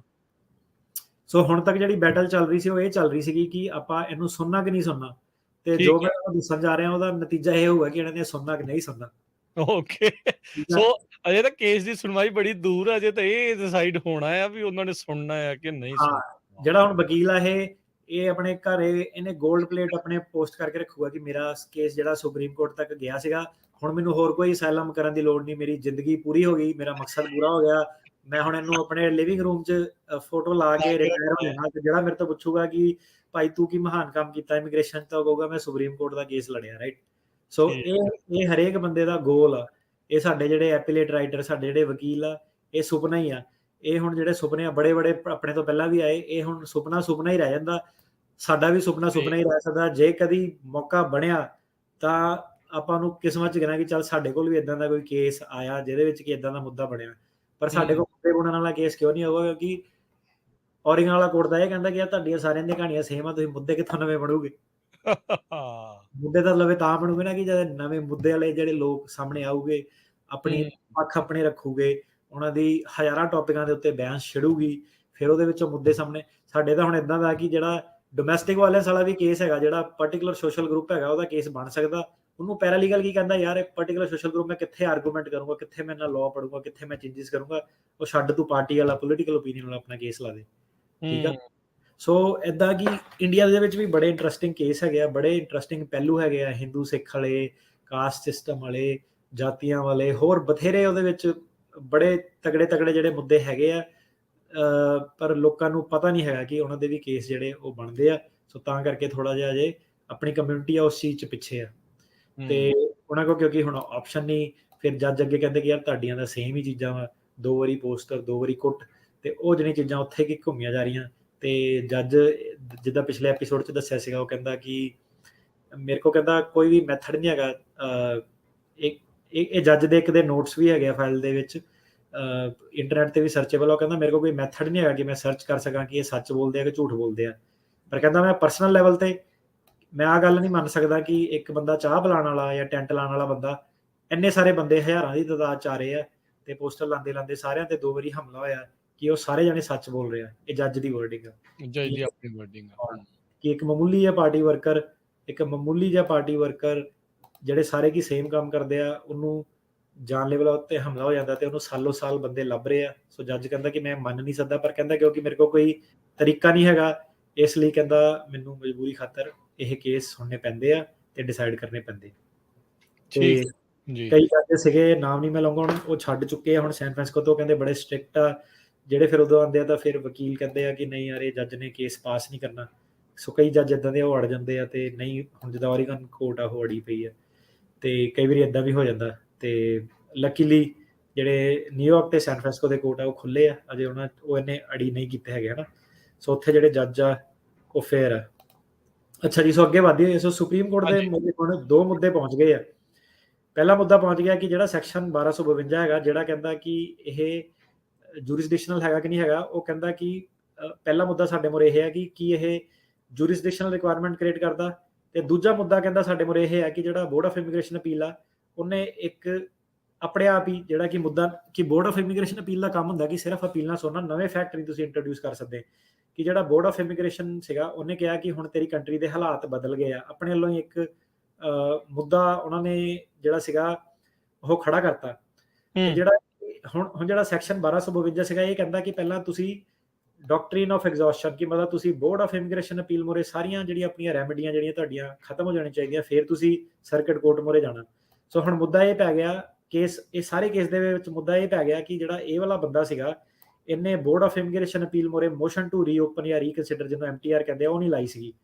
ਸੋ ਮੁੱਦਾ ਹੁਣ ਇਹ ਕੇਸ ਦੇ ਵਿੱਚ ਇਹ ਆ ਗਿਆ ਕਿ ਜੇ ਬੰਦਾ ਬੋਰਡ ਆਫ ਇਮੀਗ੍ਰੇਸ਼ਨ ਮੂਹਰੇ BIA ਦੇ ਮੂਹਰੇ MTR ਫਾਈਲ ਨਹੀਂ ਕਰਦਾ, ਕਿ ਉਹ ਐਗਜ਼ੌਸ਼ਨ ਵਾਲੀਆਂ ਰਿਕੁਆਇਰਮੈਂਟ ਪੂਰੀਆਂ ਕਰਦਾ ਕਿ ਨਹੀਂ ਕਰਦਾ। 5th ਸਰਕਟ ਨੇ ਇਹ ਕਿਹਾ ਕਿ ਤੁਹਾਡੀ ਜ਼ਿੰਮੇਵਾਰੀ ਬਣਦੀ ਸੀਗੀ ਕਿ ਤੁਸੀਂ, ਕਿਉਂਕਿ ਇਹ ਜੂਰਿਸਡਿਕਸ਼ਨਲ ਇਸ਼ੂ ਆ, ਤੁਹਾਡੀ ਜ਼ਿੰਮੇਵਾਰੀ ਬਣਦੀ ਸੀਗੀ ਕਿ ਤੁਸੀਂ ਪਹਿਲਾਂ MTR ਮੋਸ਼ਨ ਟੂ ਰੀਓਪਨ ਜਾਂ ਰੀਕਨਸੀਡਰ ਫਾਈਲ ਕਰੋ BIA ਦੇ ਮੂਹਰੇ, ਤੇ ਜਦੋਂ ਤੁਸੀਂ ਫਾਈਲ ਕਰਕੇ ਜੇ ਤੁਸੀਂ ਹਾਰ ਜਾਂਦੇ ਆ, ਫਿਰ ਤੁਸੀਂ ਸਾਡੇ ਕੋਲ ਸਰਕਟ ਕੋਰਟ ਦੇ ਕੋਲ ਆਓ, ਤੇ ਕਿਉਂਕਿ ਇਹ ਜੂਰਿਸਡਿਕਸ਼ਨਲ ਇਸ਼ੂ ਆ। ਪਰ ਜਿਹੜੇ ਦੂਜੇ ਸਰਕਟ ਆ ਉਹ ਇਹ ਕਹਿੰਦੇ ਆ ਕਿ ਨਹੀਂ, ਇਹ ਜਿਹੜਾ ਬੋਰਡ ਆਫ ਇਮੀਗ੍ਰੇਸ਼ਨ ਅਪੀਲ ਆ, ਕਿਉਂਕਿ ਇਹਦੀ ਮਰਜ਼ੀ ਆ ਕਿ MTR ਨੂੰ ਗ੍ਰਾਂਟ ਕਰਨਾ ਕਿ ਨਹੀਂ ਕਰਨਾ, ਡਿਸਕ੍ਰੈਸ਼ਨਰੀ ਰਿਲੀਫ ਆ, ਮਤਲਬ ਕੋਈ ਗਾਰੰਟੀ ਨਹੀਂ ਹੈਗੀ ਕਿ ਉਹਨਾਂ ਦੀ ਮਰਜ਼ੀ ਆ, ਉਹਨੂੰ ਕਹਿ ਸਕਦੇ ਕਿ ਆਪਾਂ ਇਹ ਨਹੀਂ ਗ੍ਰਾਂਟ ਕਰਨੀ, ਤਾਂ ਕਰਕੇ ਸਾਡੇ ਤੇ ਕੋਈ ਇੱਦਾਂ ਦੀ ਜ਼ਿੰਮੇਵਾਰੀ ਨਹੀਂ ਬਣਦੀ ਕਿ BIA ਸਾਡੀ ਗੱਲ ਸੁਣੇ। ਸੋ ਇਹ ਜਿਹੜਾ ਹੁਣ ਸਰਕਟਸ ਦੇ ਵਿੱਚ ਕਨਫਲਿਕਟ ਆ ਗਿਆ। ਇੱਕ ਸਰਕਟ ਕਹਿੰਦਾ, 8 ਸਰਕਟ ਇਹ ਕਹਿ ਰਹੇ ਆ ਕਿ ਨਹੀਂ, ਤੁਸੀਂ BIA ਦੇ ਕੋਲ ਜਾਣਾ, ਪਹਿਲਾਂ MTR ਫਾਈਲ ਕਰਨੀ, ਉੱਥੋਂ ਫੇਲ ਹੋਣਾ, ਫਿਰ ਤੁਹਾਡੀ ਐਗਜ਼ੌਸ਼ਨ ਵਾਲੀ ਰਿਕੁਆਇਰਮੈਂਟ ਪੂਰੀ ਹੋਊਗੀ, ਫਿਰ ਤੁਸੀਂ ਸਰਕਟ ਕੋਰਟ ਦੇ ਕੋਲ ਜਾ ਸਕਦੇ ਆ। ਜਿਹੜੇ 2 ਸਰਕਟ ਦੂਜੇ ਆ ਉਹ ਇਹ ਕਹਿੰਦੇ ਆ ਕਿ ਨਹੀਂ, ਇਦਾਂ ਦੀ ਕੋਈ ਰਿਕੁਆਇਰਮੈਂਟ ਨਹੀਂ ਹੈਗੀ। ਸੋ ਇਹ ਜਿਹੜਾ ਹੁਣ ਸੀਗਾ ਸੁਪਰੀਮ ਕੋਰਟ ਮੂਹਰੇ ਇਹ ਵਾਲਾ ਮੁੱਦਾ ਜਿਹੜਾ ਪਹੁੰਚਿਆ, ਤੇ ਤਾਂ ਕਰਕੇ ਸੁਪਰੀਮ ਕੋਰਟ ਨੂੰ ਲੱਗਦਾ ਕਿ ਇਹ ਇੱਕ ਇੰਪੋਰਟੈਂਟ ਮੁੱਦਾ ਹੈਗਾ। ਸੁਪਰੀਮ ਕੋਰਟ ਬੇਸਿਕਲੀ ਇਹ ਲਾਅ ਸੈਟਲ ਕਰਨ ਜਾ ਰਹੇ ਆ ਵੀ ਜਿਹੜਾ ਡਾਕਟਰੀਨ ਆਫ ਜਿਹੜੀ ਐਗਜ਼ੌਸ਼ਨ ਉਸ ਨੂੰ ਲੈ ਕੇ। ਹਾਂਜੀ, ਸੋ ਸੁਪਰੀਮ ਕੋਰਟ ਕੀ ਕਹਿੰਦਾ ਕਿ ਜਿਹੜਾ ਇਮੀਗ੍ਰੇਸ਼ਨ ਜੱਜ ਸੀਗਾ, ਉਹਨੇ ਇਹ ਮੰਨਿਆ ਕਿ ਰੇਪ ਹੋਇਆ ਵਾ, ਪਰ ਫਿਰ ਵੀ ਉਹਨੇ ਕਿਹਾ ਕਿ ਪਾਸਟ ਪਰਸੀਕਿਊਸ਼ਨ ਨਹੀਂ ਹੋਈ। ਸੋ ਉਹ ਗਲਤ ਸੀਗਾ। ਹੁਣ ਜਿਹੜਾ ਬੋਰਡ ਆਫ ਇਮੀਗ੍ਰੇਸ਼ਨ ਅਪੀਲ ਆ, ਉਹਨੇ ਜਿਹੜਾ ਇਮੀਗ੍ਰੇਸ਼ਨ ਕੋਰਟ ਦੇ ਮੂਹਰੇ ਮੁੱਦਾ ਸੀਗਾ ਕਿ past persecution, rape past persecution ਹੈਗਾ ਕਿ ਨਹੀਂ ਹੈਗਾ, BIA ਨੇ ਕਿਹਾ ਕਿ ਜੱਜ ਗਲਤ ਆ, ਉਹਨੇ ਰਿਵਰਸ ਕਰਤਾ ਉਹ ਵਾਲਾ ਇਸ਼ੂ। ਪਰ ਉਹ ਉੱਥੇ ਰੁਕਿਆ ਨਹੀਂ। ਉਸ ਤੋਂ ਬਾਅਦ ਉਹਨੇ BIA ਨੇ ਇੱਕ ਕਦਮ ਹੋਰ ਅੱਗੇ ਲਿਆ ਤੇ ਇਹ ਕਿਹਾ ਕਿ ਆਪਣੇ ਆਪ ਹੀ ਕਿ ਹੁਣ ਕੰਟਰੀ ਦੇ ਹਾਲਾਤ ਬਦਲ ਗਏ ਆ ਤੇ ਕੇਸ ਨੂੰ ਇਹ ਬੰਦਾ ਸੇਫ ਇਹ ਟ੍ਰਾਂਸਜੈਂਡਰ ਜਿਹੜੀ ਵੂਮਨ ਹੈ ਇਹ ਸੇਫ ਰਹਿ ਸਕਦੀ ਹੈ। ਸੋ ਹੁਣ ਮੁੱਦਾ ਇਹ ਆ ਗਿਆ ਕਿ ਜਿਹੜਾ BIA ਆ ਉਹ ਐਪੀਲੇਟ ਇੱਕ ਸੰਸਥਾ ਹੈਗੀ ਆ, ਉਹ ਤੁਹਾਡੇ ਨਵੇਂ ਫੈਕਟ ਇੰਟਰੋਡਿਊਸ ਨਹੀਂ ਕਰ ਸਕਦੀ। ਸੋ ਉਹਨੇ ਇੱਕ ਐਰਰ ਕਮਿਟ ਕਰਤੀ।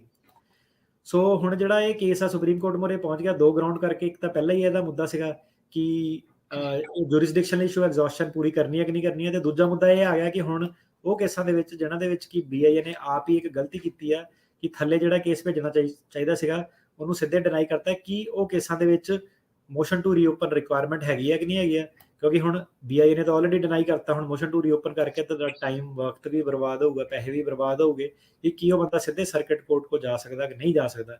ਸੋ ਸੁਪਰੀਮ ਕੋਰਟ ਕਹਿੰਦੀ ਹੈ ਕਿ ਉਹਨਾਂ ਦੀ ਕਾਫੀ ਲੰਬੀ ਚੌੜੀ ਇਹਦੇ ਉੱਤੇ ਡਿਸਕਸ਼ਨ ਹੈ, ਪਰ ਸੁਪਰੀਮ ਕੋਰਟ ਕਹਿੰਦੀ ਹੈ ਕਿ ਸਾਨੂੰ ਲੱਗਦਾ ਕਿ ਇਹ ਇੱਕ ਇੰਪੋਰਟੈਂਟ ਮੁੱਦਾ ਹੈਗਾ, ਕਿਉਂਕਿ ਜੇ ਅਦਰਵਾਈਜ਼ ਇਹ ਜਿਹੜਾ ਜਿਹੜੇ ਲੋਕੀ ਆ ਉਹਨਾਂ ਨੂੰ ਕਾਫੀ ਹਾਰਡਸ਼ਿਪ ਕ੍ਰੀਏਟ ਕਰੂਗਾ ਕਿ ਜੇ ਦੁਬਾਰਾ ਉਹਨਾਂ ਨੂੰ BIA ਦੇ ਮੂਹਰੇ ਜਾਣਾ ਪਊਗਾ ਤੇ BIA ਕਹੂਗੀ ਕਿ ਆਪਾਂ ਤੁਹਾਡੀ ਗੱਲ ਸੁਣਨੀ ਨਹੀਂ ਹੈਗੀ।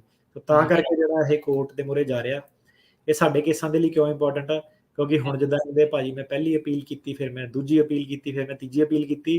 ਹੂੰ। ਸੋ ਮਤਲਬ ਕਿ ਉਹਨਾਂ ਦਾ ਕਹਿਣ ਦਾ ਮਤਲਬ ਆ ਮੇਰਾ ਅਸਾਲਮ ਆਫਿਸ ਤੋਂ ਫੇਲ ਹੋਇਆ, ਮੈਂ ਜੱਜ ਦੇ ਮੂਹਰੇ ਗਿਆ, ਜੱਜ ਤੋਂ ਮੇਰਾ ਫੇਲ ਹੋਇਆ, ਮੈਂ BIA ਦੇ ਮੂਹਰੇ ਗਿਆ, BIA ਦੇ ਮੇਰਾ ਫੇਲ ਹੋਇਆ, ਮੈਂ ਸਰਕਟ ਕੋਰਟ ਦੇ ਮੂਹਰੇ ਗਿਆ। ਤੇ ਹੁਣ ਇਹ ਬਹਿਸ ਇਹ ਹੋ ਰਹੀ ਹੈ ਕਿ ਸਰਕਟ ਕੋਰਟ ਦੇ ਵਿੱਚ ਜਾਣ ਤੋਂ ਪਹਿਲਾਂ ਕਈ ਮੁੱਦਿਆਂ ਤੇ ਕੀ ਬੰਦੇ ਨੂੰ ਧੱਕੇ ਦੇ ਨਾਲ ਇੱਕ ਹੋਰ ਮੋਸ਼ਨ ਟੂ ਰੀਓਪਨ ਫਾਈਲ ਕਰਨਾ ਪਊਗਾ BIA ਦੇ ਮੂਹਰੇ, ਕਿ ਉਹ ਸਿੱਧੇ ਜਾਊਗਾ। ਸੋ ਇਹ ਜਿਹੜੀ ਹੁਣ ਦੇਖਦੇ ਆ ਕਿ ਇੱਥੇ ਅੱਗੇ ਕੇਸ ਇਹ ਕਿੱਦਾਂ ਡਿਵੈਲਪ ਹੁੰਦਾ, ਕੀ ਚਰਚਾ ਇਹਦੇ ਵਿੱਚ ਹੁੰਦੀ ਆ।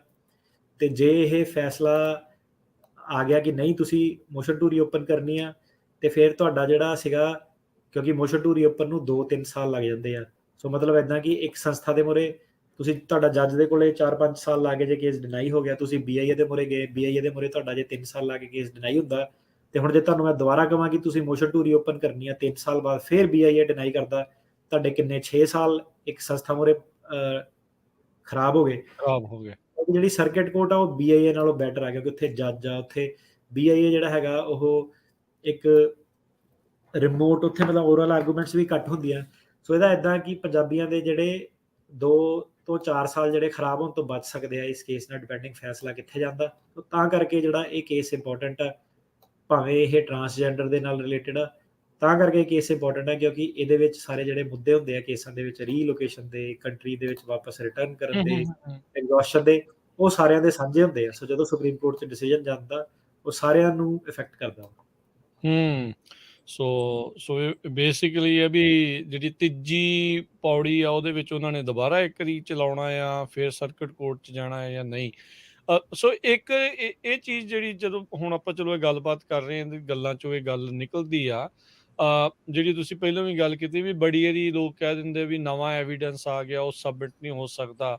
ਜਦੋਂ ਇਮੀਗ੍ਰੇਸ਼ਨ ਕੋਰਟ ਕੋਈ ਫੈਸਲਾ ਸੁਣਾ ਦਿੰਦਾ ਤੇ ਜਦੋਂ BIA ਦੇ ਕੋਲ ਜਾਂਦਾ ਆ, ਉਹਦੇ ਦਰਮਿਆਨ ਕੋਈ ਐਵੀਡੈਂਸ ਦਾ ਵੱਧ ਘੱਟ ਜਿਹੜਾ ਉਹ ਹੁੰਦਾ ਆ, ਜਾਂ ਉਹ ਵੀ ਕਿਸੇ ਇੱਕ ਵਿਸ਼ੇਸ਼ ਮੁੱਦੇ ਦੇ ਉੱਤੇ BIA ਨੇ ਫੈਸਲਾ ਜਿਹੜਾ ਉਹ ਸੁਣਾਉਣਾ ਹੁੰਦਾ ਵੀ ਐਵੀਡੈਂਸ ਉਹ 'ਚ ਐਡ ਹੋ ਸਕਦਾ ਆ ਜਾਂ ਨਹੀਂ।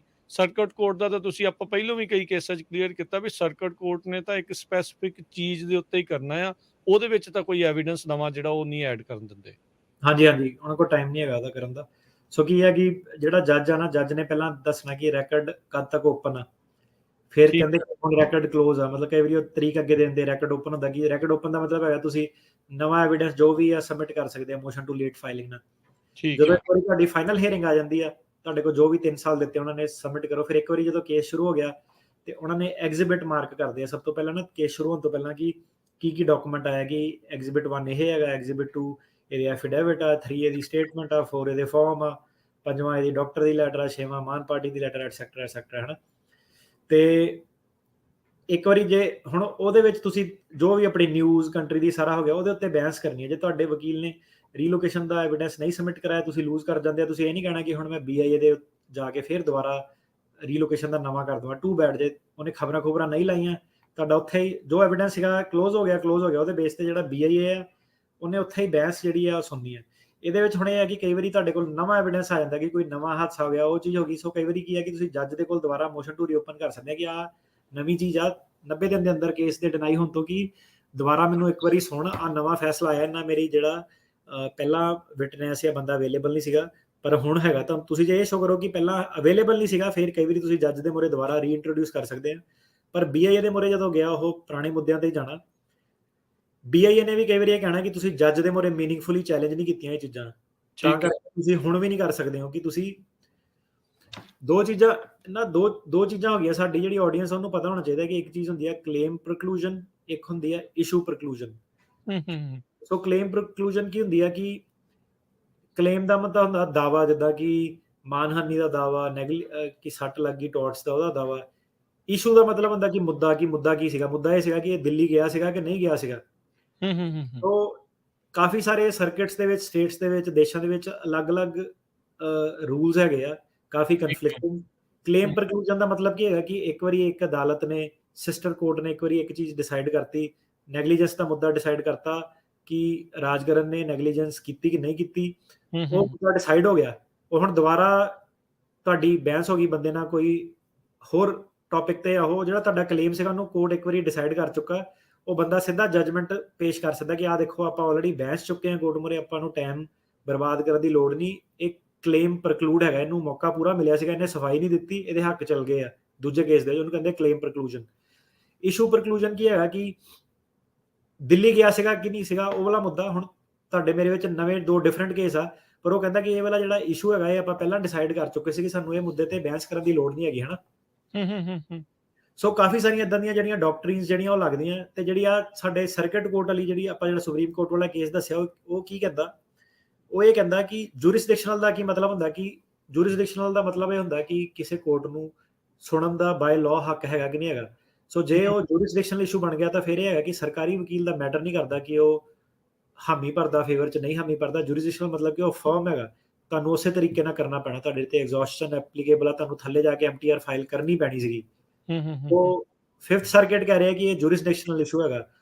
ਜਿਹੜਾ ਉਹਦਾ ਵਕੀਲ ਆ ਉਹ ਕਹਿ ਰਿਹਾ ਕਿ ਨਹੀਂ, ਇਹ ਕਲੇਮ ਪ੍ਰਕਲੂਜਨ ਇਸ਼ੂ ਹੈਗਾ। ਇਹਦਾ ਮਤਲਬ ਇਹ ਹੈਗਾ ਕਿ ਇਹ ਸਰਕਾਰੀ ਵਕੀਲ ਜਿਹੜਾ ਹੈਗਾ, ਜੇ ਉਹਨੇ ਵੇਵ ਕਰਤਾ ਜਾਂ ਉਹਨੇ ਐਕਸੈਪਸ਼ਨ ਗ੍ਰਾਂਟ ਕਰਤੀ ਤਾਂ 5th ਇਹ ਮੈਟਰ ਨਹੀਂ ਕਰਦਾ ਕਿ ਆਪਾਂ BIA ਦੇ ਕੋਲ MTR ਫਾਈਲ ਕਰ ਰਹੇ ਹਾਂ ਕਿ ਨਹੀਂ ਕਰ ਰਹੇ। ਸੋ ਇਹ ਕਨਸੈਪਟਸ ਦੇ ਉੱਤੇ ਜਿਹੜੀ ਆ ਉਹ ਬਹਿਸ ਚੱਲ ਰਹੀ ਹੈ, ਟੈਕਨੀਕੈਲਿਟੀ ਦੇ ਉੱਤੇ।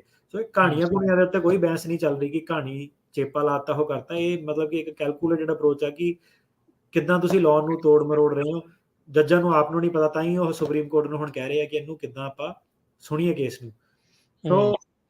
ਸੋ BIA ਦੇ ਕੋਲ ਹੁਣ ਜਦੋਂ ਕੇਸ ਚੱਲ ਗਿਆ, ਨਾਰਮਲ ਜਿਹੜੇ ਕੇਸ 'ਚ ਕਿਸੇ ਬੰਦੇ ਦਾ ਕੇਸ ਡਿਨਾਈ ਹੋ ਗਿਆ ਕੋਰਟ ਅਦਾਲਤ ਦੇ ਵਿੱਚੋਂ, BIA ਦੇ ਕੋਲ ਚੱਲ ਗਿਆ। BIA ਦੇ ਵਿੱਚ ਜਿਹੜੀ ਸਰਕਾਰ ਉਹ ਆਬਜੈਕਸ਼ਨ ਕਰ ਸਕਦੀ ਹੈ ਕਿ ਇਹਨੇ ਜਿਹੜਾ ਆਹ ਵਾਲਾ ਮੁੱਦਾ ਸੀਗਾ, ਸਾਡੀ ਰੀਲੋਕੇਸ਼ਨ ਦੇ ਇਸ਼ੂ ਤੇ ਬਹਿਸ ਹੋਈ, ਪਰ ਇਹਨੇ ਮੀਨਿੰਗਫੁਲੀ ਉਹਨੂੰ ਚੈਲੰਜ ਨਹੀਂ ਕੀਤਾ, ਤੇ ਹੁਣ ਇਹ ਉੱਥੇ ਜਿਹੜਾ ਇਹਦਾ ਇਸ਼ੂ ਕਲੇਮ ਪ੍ਰਕਲੂਜਨ ਉਹਦਾ ਕਲੋਜ਼ ਹੋ ਗਿਆ। ਜਿਹੜਾ BIA ਨੂੰ ਸਿਰਫ ਫੈਕਚੁਅਲ ਤੇ ਨਹੀਂ ਉਹ ਡਿਸਕਸ਼ਨ ਕਰ ਸਕਦੇ, ਉਹ ਜਿਹੜਾ ਲੀਗਲ ਬੇਸਿਸ ਹੈਗਾ ਉਹਦੇ ਬੇਸ ਤੇ ਸਾਡੀ ਜਿਹੜੀ ਡਿਸਕਸ਼ਨ ਉਹ ਲਿਮਿਟਡ ਹੈ।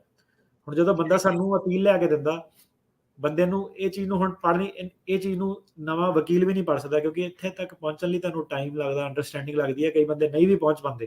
ਕਈ ਜਿਹੜੇ ਕਾਫੀ ਸਾਰੇ ਲਾਇਰ ਆ ਕਮਿਊਨਿਟੀ ਦੇ ਵਿੱਚ, ਉਹ ਅਪੀਲ ਦਾ ਕੰਮ ਕਰ ਨਹੀਂ ਸਕਦੇ, ਉਹ ਪੈਸੇ ਫੜ ਕੇ ਕਿਸੇ ਹੋਰ ਨੂੰ ਦੇ ਦਿੰਦੇ ਆ, ਕਿਉਂਕਿ ਇਹਦੇ ਵਿੱਚ ਕੀ ਹੈ ਕਿ ਤੁਹਾਨੂੰ ਉਹ ਸਿਰ ਖਪਾਈ ਕਾਲਾ ਅੱਖਰ ਲਿਖਣਾ ਪੈਂਦਾ, ਕਨਸਟੈਂਟਲੀ ਰੀਇਨਵੈਂਟ। ਠੀਕ ਹੈ। ਉਹ ਇਹਦੇ ਵਿੱਚ ਏਦਾਂ ਕਿ ਉਹ ਬੰਦਾ ਕਹਿੰਦਾ ਜਿੰਨੀ ਦੇਰ ਨੂੰ ਮੈਂ ਅਪੀਲ ਲਾਣੀ ਹੈ ਇਹਨੂੰ ਤਾਂ ਮੈਂ 10 ਦੂਜੇ ਕੇਸ ਕਰ ਦੂੰਗਾ। ਸੋ ਅਪੀਲ ਦੇ ਵਿੱਚ ਹੈਗਾ ਕਿ ਪ੍ਰੋਫਿਟੇਬਿਲਿਟੀ ਘੱਟ ਆ, ਸਿਰ ਖਪਾਈ ਜ਼ਿਆਦਾ, ਨੌਲੇਜ ਜ਼ਿਆਦਾ ਚਾਹੀਦੀ ਹੈ। ਦੂਜੇ ਦੇ ਵਿੱਚ ਥੱਲੇ ਇਮੀਗ੍ਰੇਸ਼ਨ ਲੈਵਲ ਕੋਰਟ ਤੇ ਕੀ ਹੈ ਕਿ ਕਹਾਣੀ ਫੈਕਟਸ ਕੀ ਸੀਗੇ, ਬੰਦੇ ਦੀ ਤਿਆਰੀ, ਕੇਸ 'ਚ ਕੀ ਹੋਇਆ, ਹਾਂ ਜਾਂ ਨਾ, ਫਲ ਛੇਤੀ ਮਿਲ ਜਾਂਦਾ, ਜ਼ਿਆਦਾ ਲੋਕਾਂ ਨੂੰ ਮਿਲ ਜਾਂਦਾ। ਸੋ ਕਾਫੀ ਸਾਰੀ ਜਿਹੜੀ ਪ੍ਰੈਕਟਿਸ ਆ ਉੱਥੇ ਸੀਮਿਤ ਰਹਿੰਦੀ ਹੈ। ਪਰ ਹੁਣ ਫਰਕ ਕੀ ਪੈਂਦਾ, ਫਰਕ ਇਹ ਪੈਂਦਾ ਕਿ BIA ਦੇ ਵਿੱਚ ਆਪਾਂ ਕਿਹੜਾ ਕੇਸ ਆਪਾਂ ਜਿੱਤ ਸਕਦੇ ਹਾਂ ਜਾਂ ਸਰਕਟ। ਹੁਣ ਬੰਦਾ ਆ ਕੇ ਪਹਿਲਾ ਸਵਾਲ ਉਹਦਾ ਇਹ ਹੁੰਦਾ, ਭਾਜੀ ਤੁਹਾਨੂੰ ਕੀ ਲੱਗਦਾ ਮੇਰੇ ਚਾਂਸਸ ਕੀ ਆ। ਹਮੇਸ਼ਾ ਮੇਰਾ ਜਵਾਬ ਹੁੰਦਾ, ਮੈਂ ਕਿਹਾ ਜਵਾਬ ਇੱਥੇ ਡਿਪੈਂਡ ਕਰਦਾ ਕਿ ਤੇਰੇ ਵਕੀਲ ਨੇ, ਸਾਰੇ ਮੁੱਦੇ ਦੀ ਗੱਲ ਨਹੀਂ ਹੈਗੀ, ਤੇਰੇ ਵਕੀਲ ਨੇ ਮੁੱਦੇ ਜਿਹੜੇ ਸੀਗੇ ਸਹੀ ਤਰੀਕੇ ਨਾਲ ਰੇਜ਼ ਕੀਤੇ ਕਿ ਨਹੀਂ ਕੀਤੇ। ਇਹਦਾ ਮਤਲਬ ਇਹ ਸੀਗਾ ਕਿ ਥੱਲੇ ਸਮੱਗਰੀ ਇੰਨੀ ਪਈ ਹੋਈ ਹੈ ਕਿ BIA ਦੇ ਵਿੱਚ ਉਹ ਆਰਗੂਮੈਂਟ ਹੋ ਸਕਦੀ ਹੈ ਕਿ ਨਹੀਂ। ਕਈ ਵਾਰੀ ਸਾਨੂੰ ਬੰਦੇ ਕੇਸ ਲਿਆ ਕੇ ਦਿੰਦੇ, ਉਹਦੇ ਵਿੱਚ ਏਦਾਂ ਹੁੰਦਾ ਕਿ ਆਰਗਿਊ ਕਰਨ ਲਈ ਕੋਈ ਛੱਡਿਆ ਨਹੀਂ ਹੁੰਦਾ ਉਹਨੇ। ਮਤਲਬ ਕਿ ਸਾਰੀ ਜਿਹੜੀ ਪੋਜੀਸ਼ਨ ਹੁੰਦੀ ਹੈ ਸਰਕਾਰ ਦੀ ਹੁੰਦੀ ਹੈ। ਸਰਕਾਰ ਕਹਿੰਦੀ ਹੈ ਕਿ ਆਹ ਵਾਲੀ ਡਾਕਟਰੀਨ, ਫਲਾਨੀ ਡਾਕਟਰੀਨ, ਢਮਕਾਨੀ ਡਾਕਟਰੀਨ, ਇਹ ਬੰਦੇ ਕੁਝ ਬੋਲ ਹੀ ਨਹੀਂ ਸਕਦੇ। ਤੇ ਇਸ ਕਰਕੇ ਇੰਪੋਰਟੈਂਟ ਹੈਗਾ ਕਿ ਜਿਹੜਾ ਬੰਦਾ ਤੁਹਾਡੀ ਡੈਕਲਰੇਸ਼ਨ, ਹੁਣ ਸਾਰੀ ਗੱਲ ਉੱਥੇ ਹੈਗੀ ਕਿ ਡੈਕਲਰੇਸ਼ਨ ਤੁਹਾਡੀ ਜਿਹੜੀ ਕਹਾਣੀ ਜਿਹਨੂੰ ਕਹਿੰਦੇ ਆ, ਸਟੋਰੀ ਕਹਿੰਦੇ ਆ, ਬਿਆਨ ਕਹਿੰਦੇ ਆ, ਲਿਖਣ ਨੂੰ ਤਾਂ ਗਲੀ ਦੇ ਨੁੱਕੜ 'ਚ ਵੀ ਬੰਦਾ ਬੈਠਾ $500 ਲੈ ਕੇ ਲਿਖ ਦਿੰਦਾ ਕਿ ਭਾਜੀ ਕਹਾਣੀ ਬੜੀ ਵਧੀਆ ਬਣਾਉਂਦੇ ਆ, ਭਾਜੀ ਨੇ ਟਰਾਂਸਲੇਟਰ ਬੜੇ ਵਧੀਆ ਵਾ ਹੈਗਾ। ਉਹ ਜਿਹੜੇ ਭਾਜੀ ਹੈਗੇ ਨਾ, ਭਾਜੀ ਨੂੰ ਆਹ ਨਹੀਂ ਪਤਾ ਹੈਗਾ ਕਿ ਰੀਲੋਕੇਸ਼ਨ ਦੇ ਮੁੱਦਿਆਂ ਤੇ ਡੁੰਗਾਈ ਕਿੱਥੇ ਤੱਕ ਜਾਂਦੀ ਹੈ। ਸੋ ਰਿਪੀਟ ਦੇ ਵਿੱਚ ਕੀ ਹੁੰਦਾ ਕਿ ਭਾਜੀ ਮੇਰਾ ਕੇਸ ਡਿਨਾਈ ਹੋ ਗਿਆ ਰੀਲੋਕੇਸ਼ਨ ਦੇ ਉੱਤੇ, ਕਿੱਥੇ 9th ਸਰਕਟ ਦੇ ਵਿੱਚ ਸਿੰਘ ਵਰਸਸ ਵਿਟੇਕਰ ਸਾਰਾ ਹੈਗਾ। ਕਿਉਂ ਡਿਨਾਈ ਹੋਇਆ, ਕਿਉਂਕਿ ਜਿਹੜੇ ਮੁੱਦੇ ਸੀਗੇ ਸਹੀ ਤਰੀਕੇ ਨਾਲ ਫਰੇਮ ਨਹੀਂ ਕੀਤੇ। ਸੋ ਆਹ ਚੱਕਰ ਹੈ। ਹੁਣ ਤੁਹਾਡੇ ਸਵਾਲ ਦਾ ਜਵਾਬ ਉਹ BIA ਦੇ ਕੋਲ ਚਲਾ ਗਿਆ। BIA ਨੇ ਕੀ ਕਹਿਣਾ ਕਿ ਉਹਨੇ ਕਹਿਣਾ ਹੁਣ ਮੈਟਰ ਨਹੀਂ ਕਰਦਾ ਕਿ ਦੂਜੀ ਸਟੇਟ ਦੇ ਵਿੱਚ ਤੁਹਾਡੀ ਗਵਰਨਮੈਂਟ ਕੀ ਕਰ ਰਹੀ ਆ, ਉਹ ਤੁਹਾਨੂੰ ਥੱਲੇ ਰੇਜ਼ ਕਰਨਾ ਚਾਹੀਦਾ ਸੀਗਾ। ਹੁਣ ਤੁਸੀਂ ਉਹ ਚੀਜ਼ ਹਾਰ ਚੁੱਕੇ ਆ, ਤੁਹਾਡੀ ਸਿਰਫ ਇਸ ਚੀਜ਼ ਤੇ ਬਹਿਸ ਹੋਣੀ ਹੈ ਹੁਣ ਕਿ ਜਿੰਨਾ ਐਵੀਡੈਂਸ ਤੁਸੀਂ ਦਿੱਤਾ ਸੀਗਾ ਜੱਜ ਨੂੰ, ਕਿ ਉਹਦੇ ਬੇਸ ਤੇ ਤੁਹਾਡੀ ਟੈਸਟਮਨੀ ਦੇ ਬੇਸ ਤੇ ਜੱਜ ਨੇ ਸਹੀ ਫੈਸਲਾ ਕੀਤਾ ਕਿ ਗਲਤ ਦਿੱਤਾ। ਸੋ ਜਿਹੜਾ BIA ਆ ਉਹਨੇ 90% ਉਹਦੀ ਅਪਰੂਵਲ ਰੇਟਿੰਗ ਸਿਰਫ 10%, 90% ਉਹਨੇ ਕਹਿਣਾ ਕਿ ਜੱਜ ਸਹੀ ਹੈਗਾ। ਕਿਉਂਕਿ ਜਿਹੜੀ BIA ਆ ਉਹ ਹੈਗੀ ਆ ਵਰਜੀਨੀਆ ਦੇ ਵਿੱਚ। ਵਰਜੀਨੀਆ ਕਿਹਦੇ ਨਾਲ ਪੈਂਦਾ, ਵਾਸ਼ਿੰਗਟਨ DC। ਵਾਸ਼ਿੰਗਟਨ DC ਦੇ ਵਿੱਚ ਕੀ ਆ, ਸਰਕਾਰ ਆ ਅਮਰੀਕਾ ਦੇ ਵਿੱਚ ਸਭ ਤੋਂ ਵੱਡੀ ਸਰਕਾਰ ਕਿੱਥੇ ਆ, ਵਾਸ਼ਿੰਗਟਨ DC ਦੇ ਵਿੱਚ। ਸੋ ਉਹ ਜਿਹੜੇ ਬੰਦੇ ਆ ਉਹਨਾਂ ਦੀ ਮੈਂਟੈਲਿਟੀ ਕੀ ਆ, ਸਰਕਾਰੀ। ਉਹ ਜਿਹੜੇ ਸਾਰੇ ਜਿਹੜੇ ਅਦਾਰੇ ਪਦਾਰੇ ਆ ਉਹ ਸਰਕਾਰੀ ਆ, ਉਹਨਾਂ ਨੇ ਸਰਕਾਰ ਦੇ ਫੇਵਰ 'ਚ ਹੀ ਲੀਨ ਕਰਨਾ। ਫਿਰ ਤੁਹਾਡੇ ਆ ਗਏ 5th circuit, 2nd circuit, 4th circuit, ਕੋਈ ਟੈਕਸਸ ਆ, ਕੋਈ ਮੈਰੀਲੈਂਡ ਆ, ਕੋਈ ਨਿਊਯਾਰਕ ਆ। ਤਾਂ ਕਰਕੇ ਆਪਾਂ ਜਿਹੜੀ ਗੱਲ ਹੁਣ ਕਰਦੇ ਹਾਂ ਕਿ 9th ਸਰਕਟ ਹੈਗਾ ਮੋਸਟ ਫੇਵਰੇਬਲ ਕਿਉਂ? ਕਿਉਂਕਿ ਇੱਥੇ ਦੇ ਜਿਹੜਾ ਸਰਕਟ ਕੋਰਟ ਆ ਇੱਕ ਇਮੀਗ੍ਰੇਸ਼ਨ ਕੋਰਟ ਨਹੀਂ ਹੈਗਾ, ਉਹ ਓਵਰਆਲ ਕੈਲੀਫੋਰਨੀਆ ਵਾਈਡ ਜਿਹੜੇ ਕਈ ਬਹੁਤ ਸਟੇਟਾਂ ਬਹੁਤ ਦੇ ਸਾਰੇ ਕੇਸ ਜਿਹੜੇ ਉੱਥੇ ਜਾਂਦੇ ਨੇ, ਬਿਲਕੁਲ। ਉਹਦੇ ਵਿੱਚ ਜਿਹੜੇ ਜੱਜ ਆ ਲਿਬਰਲ ਆ, ਕੈਲੀਫੋਰਨੀਆ ਦੀ ਪੋਪੂਲੇਸ਼ਨ ਹੋਰ ਆ, ਜੂਰੀ ਨੇ ਥੱਲੇ ਹੋਰ ਫੈਸਲੇ ਦਿੱਤੇ ਆ, ਲੋਕੀ ਹੋਰ ਹਿਸਾਬ ਨਾਲ ਸੋਚਦੇ ਆ, ਧਰਮ ਦੇ ਪ੍ਰਤੀ ਹੋਰ ਵਤੀਰਾ ਉਹਨਾਂ ਦਾ, ਐਲਜੀਬੀਟੀਕਿਊ ਦੇ ਪ੍ਰਤੀ ਉਹਨਾਂ ਦਾ ਹੋਰ ਵਤੀਰਾ। ਸੋ 9th circuit in general California the history ਦੇਖੋ ਹਮੇਸ਼ਾ ਡੈਮੋਕ੍ਰੇਟਸ ਜਿੱਤਦੇ ਆ, ਰਾਈਟ। ਸੋ ਕਾਫੀ ਸਾਰੀਆਂ ਚੀਜ਼ਾਂ ਦੇ ਵਿੱਚ ਜਿਹੜਾ 9th ਸਰਕਟ ਆ ਉਹਦੀ ਅਪਰੋਚ ਬੜੀ ਜ਼ਿਆਦਾ ਜਿਹੜੀ ਆ ਲਿਬਰਲ ਆ। ਲੀਨੀਅੰਟ। BIA ਤੋਂ ਦੁਬਾਰਾ ਜਦੋਂ ਜਾਂਦਾ 9th ਸਰਕਟ ਸਾਡੇ ਕੋਲ ਫੇਰ ਆਂਦੇ, ਆਪਾਂ ਕਹਿੰਦੇ ਚੱਲ ਯਾਰ ਹੁਣ ਨਾ ਇੱਕ ਇਹੋ ਅਦਾਰਾ ਆ ਗਿਆ ਇੱਥੇ ਮੈਂ ਆਪਣਾ ਪਹਿਲੂ ਰੱਖ ਸਕਦਾ, ਪਰ ਮੈਂ ਸਰਕਟ 'ਚ ਆਪਣਾ ਪਹਿਲੂ ਤਾਂ ਰੱਖੂਗਾ ਜੇ ਤੁਹਾਡੇ ਥੱਲੇ ਵਕੀਲ ਨੇ BIA ਦੇ ਵਿੱਚ ਤੁਹਾਡਾ ਪਹਿਲੂ ਰੱਖਿਆ। ਤੇ ਤੁਹਾਡਾ BIA ਵਾਲਾ ਵਕੀਲ ਏਦਾਂ ਵਾ ਜਿਹਨੇ ਚੇਪਾ ਮਾਰ ਕੇ ਤੁਹਾਡੇ ਪੇਜ ਭਰ ਕੇ ਉਹ ਲਾਤਾ, ਸੌਰੀ ਟੂ ਸੇ ਤੁਹਾਨੂੰ ਮੈਂ ਸਮਝਾ ਵੀ ਦਊਂਗਾ। ਮੈਨੂੰ ਪੁੱਛਦੇ ਵੀ ਆ ਲੋਕ ਕਿ ਮੇਰੇ ਵਕੀਲ ਨੇ ਗਲਤ ਕੀ ਕੀਤਾ, ਮੈਂ ਕਿਹਾ ਤੇਰੇ ਵਕੀਲ ਨੇ ਆਹ ਗਲਤ ਕੀਤਾ। ਬੰਦੇ ਏਦਾਂ ਦੇ ਵੀ ਸੀਗੇ BIA ਤੋਂ ਆਪਣੀ ਫਾਈਲਾਂ ਚੱਕ ਕੇ ਲਗਏ ਆ ਕਿ ਭਾਈ ਆਪਣਾ ਨਾ ਮਨ ਖਰਾਬ ਹੋ ਗਿਆ, ਤੁਹਾਡੇ ਨਾਲ ਕੰਮ ਕਰਕੇ ਮਜ਼ਾ ਨਹੀਂ ਆਇਆ, ਤੁਸੀਂ ਹੌਸਲਾ ਨਹੀਂ ਦਿੱਤਾ, ਫਲਾਨਾ ਨਹੀਂ, ਢਮਕਾਨਾ ਨਹੀਂ। BIA ਦੇ ਵਿੱਚ ਡਿਨਾਈ ਕਰਾ ਕੇ ਵਾਪਸ ਘੁੰਮ ਫਿਰ ਕੇ ਮੈਨੂੰ ਕਹਿੰਦੇ ਹੁਣ ਸਮਝ ਆ ਗਈ ਕਿ ਕੀ ਗੱਲ ਤੁਸੀਂ ਕਰ ਰਹੇ ਸੀਗੇ। ਸੋ ਮੇਰਾ ਪਰਪਸ ਇਹ ਨਹੀਂ ਹੈਗਾ ਕਿ ਮੈਂ ਤੁਹਾਨੂੰ ਪੰਪ ਮਾਰਨਾ ਕਿ ਮੈਂ BIA ਤੁਹਾਡਾ ਕੇਸ ਅਪਰੂਵ ਕਰਾ ਦੂੰਗਾ। 90% ਕੇਸ ਤੁਹਾਡੇ ਡਿਨਾਈ ਹੋਊਗੇ ਮੇਰੇ ਥਰੂ ਵੀ, ਪਰ ਜਿਹੜੇ 10% ਅਪਰੂਵ ਹੋਊਗੇ ਨਾ, 10% ਜਿਹਦਾ ਚਾਂਸ ਹੈਗਾ ਵਾ ਉਹਦਾ ਨਹੀਂ ਮੈਂ ਜਾਣ ਦਊਂਗਾ। ਉਹਦੀ ਟੈਕਨੀਕਲ ਜਿਹੜੀ ਟੈਕਨੀਕਲ ਜਿੱਥੇ ਆਪਣਾ ਮੈਥ ਲੱਗਦਾ ਵਾ ਉੱਥੇ ਮੈਥ ਲੱਗੂਗਾ। ਸੋ ਹਾਰਨ ਦੇ ਵਿੱਚ ਜਿਹੜਾ ਮੈਰੀਲੈਂਡ ਦੇ ਵਿੱਚ ਆਪਾਂ ਕੇਸ ਹਾਰੇ ਸੀਗੇ, ਆਪਾਂ ਰੇਡੀਓ ਤੇ ਆ ਕੇ ਡਿਸਕਸ ਕੀਤਾ ਸੀਗਾ। ਇੱਕ ਜੱਜ ਸਾਡੇ ਨਾਲ ਐਗਰੀ ਕੀਤਾ ਸੀਗਾ, ਬੰਦੇ ਦੀ ਹਾਰ ਸੀਗੀ ਪਰ ਸਾਡੀ ਜਿੱਤ ਸੀਗੀ। ਕਿਉਂ? ਕਿਉਂਕਿ ਐਡੇ ਟਫ ਜੁਰਿਸਡਿਕਸ਼ਨ ਦੇ ਵਿੱਚ ਆਹੀ ਜਿਹੜਾ ਕਲੇਮ ਪ੍ਰਕਲੂਜਨ, ਇਸ਼ੂ ਪ੍ਰਕਲੂਜਨ ਦੇ ਵਿੱਚ ਸੀਗਾ, ਇੱਕ ਜੱਜ ਸਾਡੇ ਨਾਲ ਐਗਰੀ ਕੀਤਾ ਸੀਗਾ। ਉਹਨੇ ਪਰ ਜਿਹੜਾ ਕੋਰਟ ਸੀਗਾ ਉਹਨੇ ਜਿਹੜਾ ਡਿਸੀਜਨ ਸੀਗਾ ਉਹਨੂੰ ਕਿਹਾ ਕਿ ਆਪਾਂ ਇਹਨੂੰ ਪ੍ਰੈਸੀਡੈਂਟ ਡਿਸੀਜਨ ਨਹੀਂ ਕਰਨਾ, ਆਪਾਂ ਇਹਨੂੰ ਅਨਪ੍ਰੈਸੀਡੈਂਟਡ ਕਰਨਾ, ਮਤਲਬ ਕਿ ਆਪਾਂ ਇਹਨੂੰ ਲੈਂਡਮਾਰਕ ਡਿਸੀਜਨ ਨਹੀਂ ਮੰਨਦੇ। ਇਹ ਸਿਰਫ ਇੰਡੀਵਿਜੂਅਲ ਕੇਸ ਦੇ ਤੌਰ ਤੇ ਰੱਖਿਆ, ਫਿਰ ਇੰਡੀਵਿਜੂਅਲ ਕੰਟਰੋਲ ਉਹਨੇ ਸਰਕਟ ਕੋਰਟ ਨੇ ਕੀਤਾ। ਤੇ ਆਪਾਂ ਅਨਬੈਂਕ ਅਪੀਲ ਕਰ ਨਹੀਂ ਸਕਦੇ ਸੀ, ਸਾਡੇ ਜਿੱਤਣ ਦੇ ਚਾਂਸ ਸੀਗੇ 0.3%, 0.3%। ਸਾਡੇ ਕੋਲ ਆਪਸ਼ਨ ਨਹੀਂ ਸੀਗੀ, ਸਾਨੂੰ ਫਿਰ ਦੁਬਾਰਾ ਬੋਰਡ ਆਫ ਇਮੀਗ੍ਰੇਸ਼ਨ ਅਪੀਲ ਜਿਹੜਾ ਸੀਗਾ ਦੁਬਾਰਾ ਜਾਣਾ ਪਿਆ। ਜਿਹੜਾ ਬੰਦਾ ਸੀਗਾ ਟੈਕਨੀਕੈਲਿਟੀ ਸਮਝਿਆ, ਉਹਨੇ ਦੁਬਾਰਾ ਵੀ ਬੋਰਡ ਆਫ ਇਮੀਗ੍ਰੇਸ਼ਨ ਅਪੀਲ ਜਾ ਕੇ ਸਾਨੂੰ ਹਾਇਰ ਕੀਤਾ ਕਿ ਅੱਛਾ ਆਹ ਚੀਜ਼ ਆ। ਮੈਂ ਕਿਹਾ ਮੈਂ ਤੈਨੂੰ ਸਮਝਾ ਦਊਂਗਾ ਕੀ ਹੋਇਆ, ਤੇਰੀ ਇਹਦੇ ਵਿੱਚ ਜਿੱਤ ਆ ਪਰ ਤੂੰ ਕੇਸ ਹਾਰਿਆ, ਪਰ ਇੱਕ ਜੱਜ ਤੇਰੇ ਨਾਲ ਐਗਰੀ ਕੀਤਾ। ਉਹ ਕਹਿੰਦਾ ਥੱਲੇ ਮੈਂ ਜਿੱਤ ਜਾਊਂਗਾ ਕਿ ਨਹੀਂ। ਮੈਂ ਕਿਹਾ ਉਹ ਡਿਪੈਂਡ ਕਰਦਾ ਕਿ ਹੁਣ ਇਹਨੂੰ BIA ਟੈਕਨੀਕੈਲਿਟੀ ਨਾਲ ਕਿੱਦਾਂ ਦੇਖਦਾ। ਤੇ ਉਹਦੇ ਵਿੱਚ ਇਹ ਸੀਗਾ ਕਿ ਅਟਰਨੀ ਦੇ ਖਿਲਾਫ ਆਪਾਂ ਕੰਪਲੇਂਟ ਕੀਤੀ ਕਿ ਆਹ ਚੀਜ਼ ਸੀਗੀ ਇਸ਼ੂ ਪ੍ਰਕਲੂਜਨ, ਕਲੇਮ ਪ੍ਰਕਲੂਜਨ, ਕਿ ਇੱਕ ਜੱਜ ਸਾਡੇ ਨਾਲ ਐਗਰੀ ਕਰਦਾ ਕਿ ਵਕੀਲ ਨੇ ਸਹੀ ਤਰੀਕੇ ਨਾਲ ਰੈਪਰੈਜ਼ੈਂਟ ਨਹੀਂ ਕੀਤਾ ਸਾਡਾ, ineffective assistance of counsel matter of Lozada ਦੇ ਥੱਲੇ ਸਾਡਾ ਕੇਸ ਜਿਹੜਾ ਖੋਲਿਆ ਜਾਵੇ। ਸੋ ਬੰਦੇ ਨੂੰ ਹੁਣ ਕੀ ਸੀਗਾ ਕਿ ਇਹ ਵਾਲੇ ਕਲਾਇੰਟ ਨਾਲ ਕੰਮ ਕਰਨ ਦਾ ਮਜ਼ਾ ਹੁੰਦਾ, ਕਿਉਂਕਿ ਉਹ ਟੈਕਨੀਕੈਲਿਟੀ ਸਮਝਦਾ, ਉਹਨੂੰ ਪਤਾ ਕਿ ਯਾਰ ਜਿੱਤਾਂ ਮੈਂ ਹਾਰਾਂ ਮੈਨੂੰ ਪਤਾ ਇਹ ਜਿਹੜਾ ਮੇਰਾ ਸਹੀ ਪਹਿਲੂ ਉਹ ਰੱਖ ਰਹੇ ਆ। ਹੁਣ ਇਹਦੇ ਵਿੱਚ ਕੀ ਹੈ ਕਿ ਕਈ ਕਲਾਇੰਟ ਏਦਾਂ ਦੇ ਆ ਕਿ ਯਾਰ ਇੱਧਰੋਂ ਨਹੀਂ ਜਿੱਤੇ ਚੱਲ ਉੱਧਰ, ਉੱਧਰੋਂ ਨਹੀਂ ਜਿੱਤੇ ਉੱਧਰ, ਪਿੰਗ ਪੋਂਗ ਵਾਲੀ ਬਾਲ ਵਾਲਾ ਹਿਸਾਬ ਆ। ਫਿਰ ਉਹਨੇ ਕਿ ਚੱਲ ਆਹ ਵਾਲਾ ਵਕੀਲ ਅਜਮਾ ਕੇ ਦੇਖ ਲਾ, ਉਹ ਵਾਲਾ ਵਕੀਲ ਅਜਮਾ ਕੇ ਦੇਖ ਲਾ। ਸੋ ਇਦਾਂ ਕਿ ਗੱਲ ਉੱਤੇ ਨਹੀਂ, ਇਹ ਪ੍ਰੋਗਰਾਮ ਦਾ, ਇਹ ਜਿਹੜਾ ਸੁਪਰੀਮ ਕੋਰਟ ਦਾ ਉਹਦਾ ਫਾਇਦਾ ਕੀ ਆ, ਤੁਹਾਨੂੰ ਮੈਂ ਸਿਰਫ ਇਹ ਦੱਸਣਾ ਚਾਹੁੰਦਾ ਕਿ ਜਿਹੜੀ ਇਹ ਗੇਮ ਆ ਇਹਦੇ ਵਿੱਚ ਲੈਵਲਸ ਕੀ ਹੈਗੇ ਆ, ਟੈਕਨੀਕੈਲਿਟੀ ਦੇ ਲੈਵਲ ਕਿੱਥੇ ਤੱਕ ਜਾਂਦੇ ਆ। ਪਰ ਜਦੋਂ ਤੁਹਾਡਾ ਕਮਿਊਨਿਟੀ ਦਾ ਇੱਕ ਮੁੱਦਾ ਹੋਊਗਾ ਟੈਕਨੀਕਲ, ਜਦੋਂ ਤੁਸੀਂ ਲੱਭੋਗੇ ਕਿ ਕਿਹੜਾ ਵਕੀਲ ਹੈਗਾ ਜਿਹੜਾ ਟੈਕਨੀਕੈਲਿਟੀ ਕਿ ਜੇ ਮੈਨੂੰ ਹੁਣ ਕੋਈ ਨਹੀਂ ਬਚਾ ਸਕਿਆ, ਮੈਂ ਉਹ ਵਾਲੇ ਰਾਹ ਦੇ ਵਿੱਚ ਜਾਣ ਦੀ ਕੋਸ਼ਿਸ਼ ਕਰ ਰਿਹਾ। ਕਾਫੀ ਹੱਦ ਤੱਕ ਮੈਂ ਸਕਸੈਸਫੁਲ ਵੀ ਹੈਗਾ, ਪਰ ਅਜੇ ਮੈਨੂੰ ਲੱਗਦਾ ਕਿ ਮੈਨੂੰ ਪੂਰੇ ਉਦਾਂ ਦੇ ਕੇਸ ਨਹੀਂ ਮਿਲੇ ਜਿਹਦੇ ਵਿੱਚ ਕਿ ਇਦਾਂ ਦੇ ਮੁੱਦੇ ਬਣਨ ਜਿੰਨਾ ਕਿ ਮੈਂ ਜਿਹੜਾ ਲਾਅ ਉੱਤੇ ਹੈਗਾ ਸ਼ੇਪ ਕਰ ਸਕਾਂ। ਪਰ ਜਦੋਂ ਮੇਰੇ ਕੋਲ ਵਾਲੇ ਮੁੱਦੇ ਆਉਗੇ, ਰੀਲੋਕੇਸ਼ਨ ਦਾ ਮੇਰੇ ਕੋਲ ਮੁੱਦਾ ਆਊਗਾ, ਸਰਕਟ ਕੋਰਟ ਦੇ ਵਿੱਚ ਜਾਊਗਾ, ਉਹ ਰੀਲੋਕੇਸ਼ਨ ਦੇ ਮੁੱਦੇ ਦੇ ਵਿੱਚ ਉਹ ਵਾਲੀ ਆਰਗੂਮੈਂਟਸ ਪੇਸ਼ ਹੋ ਗਈਆਂ ਜਿਹੜੀਆਂ ਸਰਕਟ ਕੋਰਟ 'ਚ ਮੇਰੇ ਫੇਵਰ ਦੇ ਵਿੱਚ ਦਿੰਦਾ ਹੈਗਾ। ਜਿਹੜੇ ਆਉਣ ਵਾਲੇ ਥੱਲੇ ਵੀ ਕੇਸ ਆ ਸਾਰੇ, ਉਹਨਾਂ ਦੇ ਵਿੱਚ ਫਾਇਦਾ ਹੋਊਗਾ। ਜੇ ਮੇਰਾ ਯੂਰਪ ਵਾਲਾ ਕੇਸ ਜਿਹੜਾ ਮੇਰਾ ਸਰਕਟ ਕੋਰਟ ਦੇ ਵਿੱਚ ਜਾਊਗਾ, ਉਹਦੇ ਵਿੱਚ ਇਦਾਂ ਦੀ ਆਰਗੂਮੈਂਟ ਹੋ ਗਿਆ ਕਿ ਜੇ ਥੱਲੇ ਜੇ ਮੈਂ ਉਹ ਕੇਸ ਜਿੱਤਦਾ ਤਾਂ ਉਹਦਾ ਥੱਲੇ ਆਉਣ ਵਾਲੇ ਹਜ਼ਾਰਾਂ ਲੋਕਾਂ ਨੂੰ ਫਾਇਦਾ ਹੋਊਗਾ। ਸੋ ਇਹ ਮੇਰਾ ਸੁਪਨਾ ਹੈਗਾ। ਇਹਦੇ ਵਿੱਚ ਕੋਈ ਇਹ ਨਹੀਂ ਕਿ ਮੈਨੂੰ ਕਿੰਨੇ ਪੈਸੇ ਮਿਲ ਰਹੇ ਆ, ਕਿੰਨਾ ਕੋਰਟ ਜਾਂਦਾ, ਠੀਕ ਆ ਪੈਸੇ ਬਣਾ ਰਹੇ ਆਪਾਂ, ਕੇਸ ਆ ਰਹੇ ਆ, ਪਰ ਆਬਜੈਕਟਿਵ ਉਹ ਨਹੀਂ ਹੈਗਾ। ਸਾਨੂੰ ਜਿਹੜੀ ਚੀਜ਼ ਡਰਾਈਵ ਕਰਦੀ ਆ ਉਹ ਵੋਲਿਊਮ ਡਰਾਈਵ ਨਹੀਂ ਕਰਦੀ ਹੈਗੀ, ਉਹ ਇਹ ਡਰਾਈਵ ਕਰਦੀ ਆ ਕਿ ਐਕਚੁਅਲ ਦੇ ਵਿੱਚ ਕੀ ਇਹ ਸਿਰਫ ਲੋਕਾਂ ਦੀਆਂ ਕਹਾਣੀਆਂ ਕਿ ਵਾਕਈ ਆਪਾਂ ਲੋਕਾਂ ਦੀ ਜ਼ਿੰਦਗੀ ਦੇ ਵਿੱਚ ਫਰਕ ਪਾ ਰਹੇ ਆ। ਯਾਰ ਬਿਲਕੁਲ ਅਟਾਰਨੀ ਡਿਰਕਨ ਹੈ। ਜਿੱਦਾਂ ਆਪਾਂ ਦੇਖਦੇ ਹਾਂ ਹੁਣ ਜਿੱਦਾਂ Whitaker versus Singh versus Whitaker, ਇਹ ਸਾਰੇ ਕੇਸ ਕਿਸੇ ਨਾ ਕਿਸੇ ਨੇ ਜਿਹੜੇ ਉਹ ਲੜੇ ਆ ਤੇ ਉਹ ਸ਼ੇਪ ਕਰਦੇ ਨੇ। ਆਪਾਂ ਉਹ ਸ਼੍ਰੀਲੰਕਾ ਵਾਲੇ ਬੰਦੇ ਦੀ, ਵਿਜੇ ਕੁਮਾਰ ਵਾਲੇ ਦੀ ਜਿਹੜੀ ਆ ਉਹ ਦੇਖਦੇ ਆ। ਹੋਰ ਅਜਿਹੇ ਕਿੰਨੇ ਕੇਸ ਨੇ, ਉਹ ਫੈਸਲੇ ਜਿਹੜੇ ਉਹ ਆਉਣੇ ਆ, ਜਿੱਦਾਂ ਵਕੀਲਾਂ ਨੇ ਲੜਿਆ, ਆਪਣੇ ਵੱਲੋਂ ਜ਼ੋਰ ਲਾਇਆ, ਜਾਂ ਇਨਫੈਕਟਿਵ ਸੀ ਜਾਂ ਇਫੈਕਟਿਵ ਸੀ, ਜੋ ਵੀ ਆ, ਉਹ ਫੈਸਲੇ ਜਿਹੜੇ ਆ ਸਾਰਿਆਂ ਦੇ ਕੇਸਾਂ ਦੇ ਉੱਤੇ ਹੁਣ ਰੀਲੋਕੇਸ਼ਨ ਵਾਲੇ ਆ ਉਹ ਆ। ਸੋ ਇਹ ਡੈਫੀਨੇਟਲੀ ਇਦਾਂ ਦੇ ਜਿਹੜੇ ਕੇਸ ਆ ਉਹ ਅਸਰ ਜਿਹੜਾ ਉਹ ਪਾਉਂਦੇ ਆ। ਤੇ ਬਿਲਕੁਲ ਜਿੱਦਾਂ ਤੁਸੀਂ ਕਿਹਾ ਵੀ ਕਾਗਜ਼ ਭਰ ਕੇ ਜਿਹੜਾ ਉਹ ਸਿਰਫ ਕਰਨਾ ਹੀ ਕਰਨਾ, ਉਹ ਤਾਂ ਫਿਰ ਬਹੁਤ ਸਾਰੇ ਜਾਣੇ ਜਿਹੜੇ ਉਹ ਕਰੀ ਜਾਂਦੇ ਆ ਤੇ ਜਦੋਂ ਇੱਕ ਤਾਂ ਟੈਕਨੀਕਲ ਹੈਗਾ ਕਿ ਗੱਲ ਇੱਕ ਆਉਂਦੀ ਹੈਗਾ ਕਿ ਇੱਕ ਹੈਗਾ ਕਿ ਕਲਾਇੰਟ ਨੇ ਬੰਦੇ ਨੂੰ ਸ਼ਾਬਾਸ਼ੀ ਦੇਣੀ ਕਿ ਮੇਰਾ ਕੇਸ ਜਿੱਤ ਗਿਆ, ਉਹ 'ਚ ਬੜੀ ਖੁਸ਼ੀ ਹੈ। ਇੱਕ ਹੈਗਾ ਕਿ ਪਾਲਿਸੀ ਕੀ ਹੈਗੀ ਕਿ ਅੱਗੇ 100 ਕੇਸ ਜਿਹੜੇ ਇਹਨਾਂ ਇਫੈਕਟ ਹੁੰਦੇ ਆ, ਉਹ ਕੇਸ ਦੇ ਵਿੱਚ ਤੁਹਾਨੂੰ ਕਲਾਇੰਟ ਕੋਈ ਸ਼ਾਬਾਸ਼ੀ ਨਹੀਂ ਦੇ ਰਿਹਾ, ਉਹ ਕਲਾਇੰਟ ਦਾ ਨਹੀਂ ਫਾਇਦਾ ਹੋਇਆ, ਉਹ ਹੈਗਾ ਜਿਹੜੇ ਅਨਨੋਨ ਕਲਾਇੰਟ ਜਿਹੜਾ ਉਹਨਾਂ ਦਾ ਫਾਇਦਾ ਹੋ ਰਿਹਾ। ਸੋ ਹੈਗਾ ਕਿ ਤੁਸੀਂ ਪਾਲਿਸੀ ਦੇ ਵਿੱਚ ਰੋਲ, ਹੁਣ ਜਿਹੜਾ ਤੁਸੀਂ ਗੱਲ ਕੀਤੀ ਵਿਜੇ ਕੁਮਾਰ ਵਾਲਾ ਕੇਸ ਸੀਗਾ, ਇਹ ਹੂੰ, ਹੂੰ। ਏਸੀਐਲਯੂ ਤੇ ਸਿਵਲ, ਏਸੀਐਲਯੂ ਕਿੱਡੀ ਵੱਡੀ ਸੰਸਥਾ ਵਾ ਤੇ ਟੌਪ ਜਿਹੜੀਆਂ ਵਰਲਡ ਕਲਾਸ ਜਿਹੜੀਆਂ ਲਾਅ ਫਰਮਸ ਹੈਗੀਆਂ ਵੱਡੀਆਂ, ਉਹਨਾਂ ਨੇ ਆਪਣੇ ਡਿਪਾਰਟਮੈਂਟ ਰੱਖਿਆ ਪ੍ਰੋ ਬੋਨੋ, ਉਹਨਾਂ ਨੇ ਟੀਮ ਆਫ ਲਾਇਰਸ ਜੋ ਆਪਣੀ ਜਦੋਂ ਸੁਪਰੀਮ ਕੋਰਟ ਜਾਂਦਾ ਨਾ ਆਪਣੀ ਗੁੱਡਵਿਲ ਲਈ ਡੈਡੀਕੇਟ ਕਰਦੇ ਆ। ਕਾਫੀ ਵੱਡੀਆਂ ਜਿਹੜੀਆਂ ਫਰਮਸ ਹੈਗੀਆਂ ਉਦੋਂ ਇਮੀਗ੍ਰੇਸ਼ਨ ਦਾ ਕੰਮ ਨਹੀਂ ਕਰਦੀਆਂ, ਪਰ ਉਹ ਜਦੋਂ ਆਹ ਵਾਲੇ ਕੇਸ ਆ ਜਾਂਦੇ ਆਪਣੇ ਰਿਸੋਰਸਿਸ ਐਕਸਟੈਂਡ ਕਰਦੇ ਆ ਕਿ ਏਸੀਐਲਯੂ ਤੁਹਾਨੂੰ ਕੋਲੈਬੋਰੇਸ਼ਨ ਚਾਹੀਦੀ ਹੈ, ਕਿਉਂਕਿ ਸੁਪਰੀਮ ਕੋਰਟ ਦੇ ਵਿੱਚ ਸਾਰੇ ਡਾਕੂਮੈਂਟ ਤੁਹਾਡੇ ਪਰਫੈਕਟ ਸਾਈਟੇਸ਼ਨ, ਇਹ ਕੋਈ ਐਡਾ ਛੋਟਾ ਮੋਟਾ ਕੰਮ ਨਹੀਂ ਕਿ ਜੱਜ ਸਾਹਿਬ ਨੇ ਕਿਹਾ ਕਿ ਤੁਸੀਂ ਅਨਪ੍ਰੀਪੇਅਰਡ ਹੋ ਕੇ ਆ ਗਏ, ਰਾਈਟ। ਤਾਂ ਸੁਪਰੀਮ ਕੋਰਟ ਦੇ ਕੇਸ ਤੋਂ ਪਹਿਲਾਂ ਕੀ ਸੀਗਾ ਕਿ ਜਦੋਂ ਬੰਦੇ ਦੇ ਇੱਕ ਕੇਸ ਦਾ ਫਰਕ ਮੈਂ ਦੱਸਦਾ ਕੀ ਆ। ਪਹਿਲਾਂ ਜਦੋਂ ਬੰਦੇ ਦੇ ਬਿਆਨ ਫੇਲ ਹੋ ਜਾਂਦੇ ਸੀਗੇ ਨਾ, ਜੇਲ੍ਹ ਦੇ ਵਿੱਚ ਜੱਜ ਦੇ ਕੋਲ ਅਪੀਲ ਕਰਦਾ ਸੀਗਾ, ਜਦੋਂ ਉਹਦੀ ਅਪੀਲ ਫੇਲ ਹੋ ਜਾਂਦੀ ਸੀਗੀ, ਉਹ ਦੁਬਾਰਾ ਜਾ ਕੇ ਡਿਸਟ੍ਰਿਕਟ ਕੋਰਟ ਦੇ ਥਰੂ, ਹੇਬੀਅਸ ਕਾਰਪਸ ਦੇ ਥਰੂ, ਰਿਟਾਂ ਦੇ ਥਰੂ, ਸਰਕਟ ਕੋਰਟ ਦੇ ਥਰੂ ਬਾਹਰ ਆ ਜਾਂਦਾ ਸੀਗਾ, ਕੋਈ ਚਾਂਸ ਹੁੰਦੇ ਸੀਗੇ। ਵਿਜੇ ਕੁਮਾਰ ਦੇ ਕੇਸ ਦੇ ਵਿੱਚ ਸੁਪਰੀਮ ਕੋਰਟ ਨੇ ਉਹ ਦਰਵਾਜ਼ਾ ਬੰਦ ਕਰਤਾ, ਉਹਨੇ ਕਿਹਾ ਕਿ ਇੱਕ ਵਾਰੀ ਜੱਜ ਨੇ ਜੇ ਬਿਆਨ ਡਿਨਾਈ ਕਰਤੇ ਨਾ, ਤੁਹਾਡੀ ਗੇਮ ਓਵਰ ਆ, ਤੁਹਾਨੂੰ ਵਾਪਸ ਜਾਣਾ ਪੈਣਾ। ਉਹਨੇ ਸਾਰੀ ਲੋਕਾਂ ਦੀ ਜ਼ਿੰਦਗੀ, ਜਿੰਨੇ ਵੀ ਨਵੇਂ ਪੰਜਾਬੀ ਆਣੇ ਸੀ ਸਾਰੇ, ਹੁਣ ਉਹੀ ਕਿ ਲੂਜ਼ੀਆਨਾ ਦਾ ਜੇ ਜੱਜ ਕਹਿੰਦਾ ਕਿ ਮੈਂ ਨਹੀਂ ਐਗਰੀ ਕਰਦਾ, ਬੰਦੇ ਨੂੰ ਵਾਪਸ ਜਾਣਾ ਪੈਣਾ। ਸੋ ਇਹ ਕਾਫੀ ਵੱਡੀ ਚੀਜ਼ ਜਿਹਦੀ ਦੇਖ ਲਓ ਕਿ ਇੱਕ ਕੇਸ ਨੇ ਲੋਕਾਂ ਦੀ ਜ਼ਿੰਦਗੀ ਜਿਹੜੀ ਸੀਗੀ ਉਹ ਬਦਲਤੀ। ਸੈਕੰਡ ਸਰਕਿਟ ਦੇ ਵਿੱਚ ਜਿਹੜਾ ਜਗਦੀਪ ਸਿੰਘ ਵਾਲਾ ਕੇਸ ਸੀਗਾ, ਗਾਰਲੈਂਡ ਵਾਲਾ, ਉਹਨੇ ਜ਼ਿੰਦਗੀ ਬਦਲਤੀ। ਪਾਰਟੀ ਜਿਹੜੇ ਹਿਸਾਬ ਨਾਲ ਵੀ ਉਹ ਆਰਗੂ ਕੀਤਾ ਗਿਆ ਕਿ ਜਿਹੜੇ ਪਾਰਟੀ ਦੇ ਵਰਕਰ ਆ ਉਹ ਗਵਰਨਮੈਂਟ ਨਹੀਂ ਹੁੰਦੇ ਆ, ਉਹ ਨਿਊਯਾਰਕ ਵਾਲੇ ਕੇਸਾਂ ਦੀ ਉਹਨੇ ਜ਼ਿੰਦਗੀ ਬਦਲਤੀ ਲੋਕਾਂ ਦੀ ਕਿ ਨਹੀਂ ਤੁਹਾਡਾ ਰੀਲੋਕੇਸ਼ਨ ਨਹੀਂ ਹੈਗਾ, ਤੁਹਾਡਾ ਡਿਨਾਈ ਹੈ ਨਾ।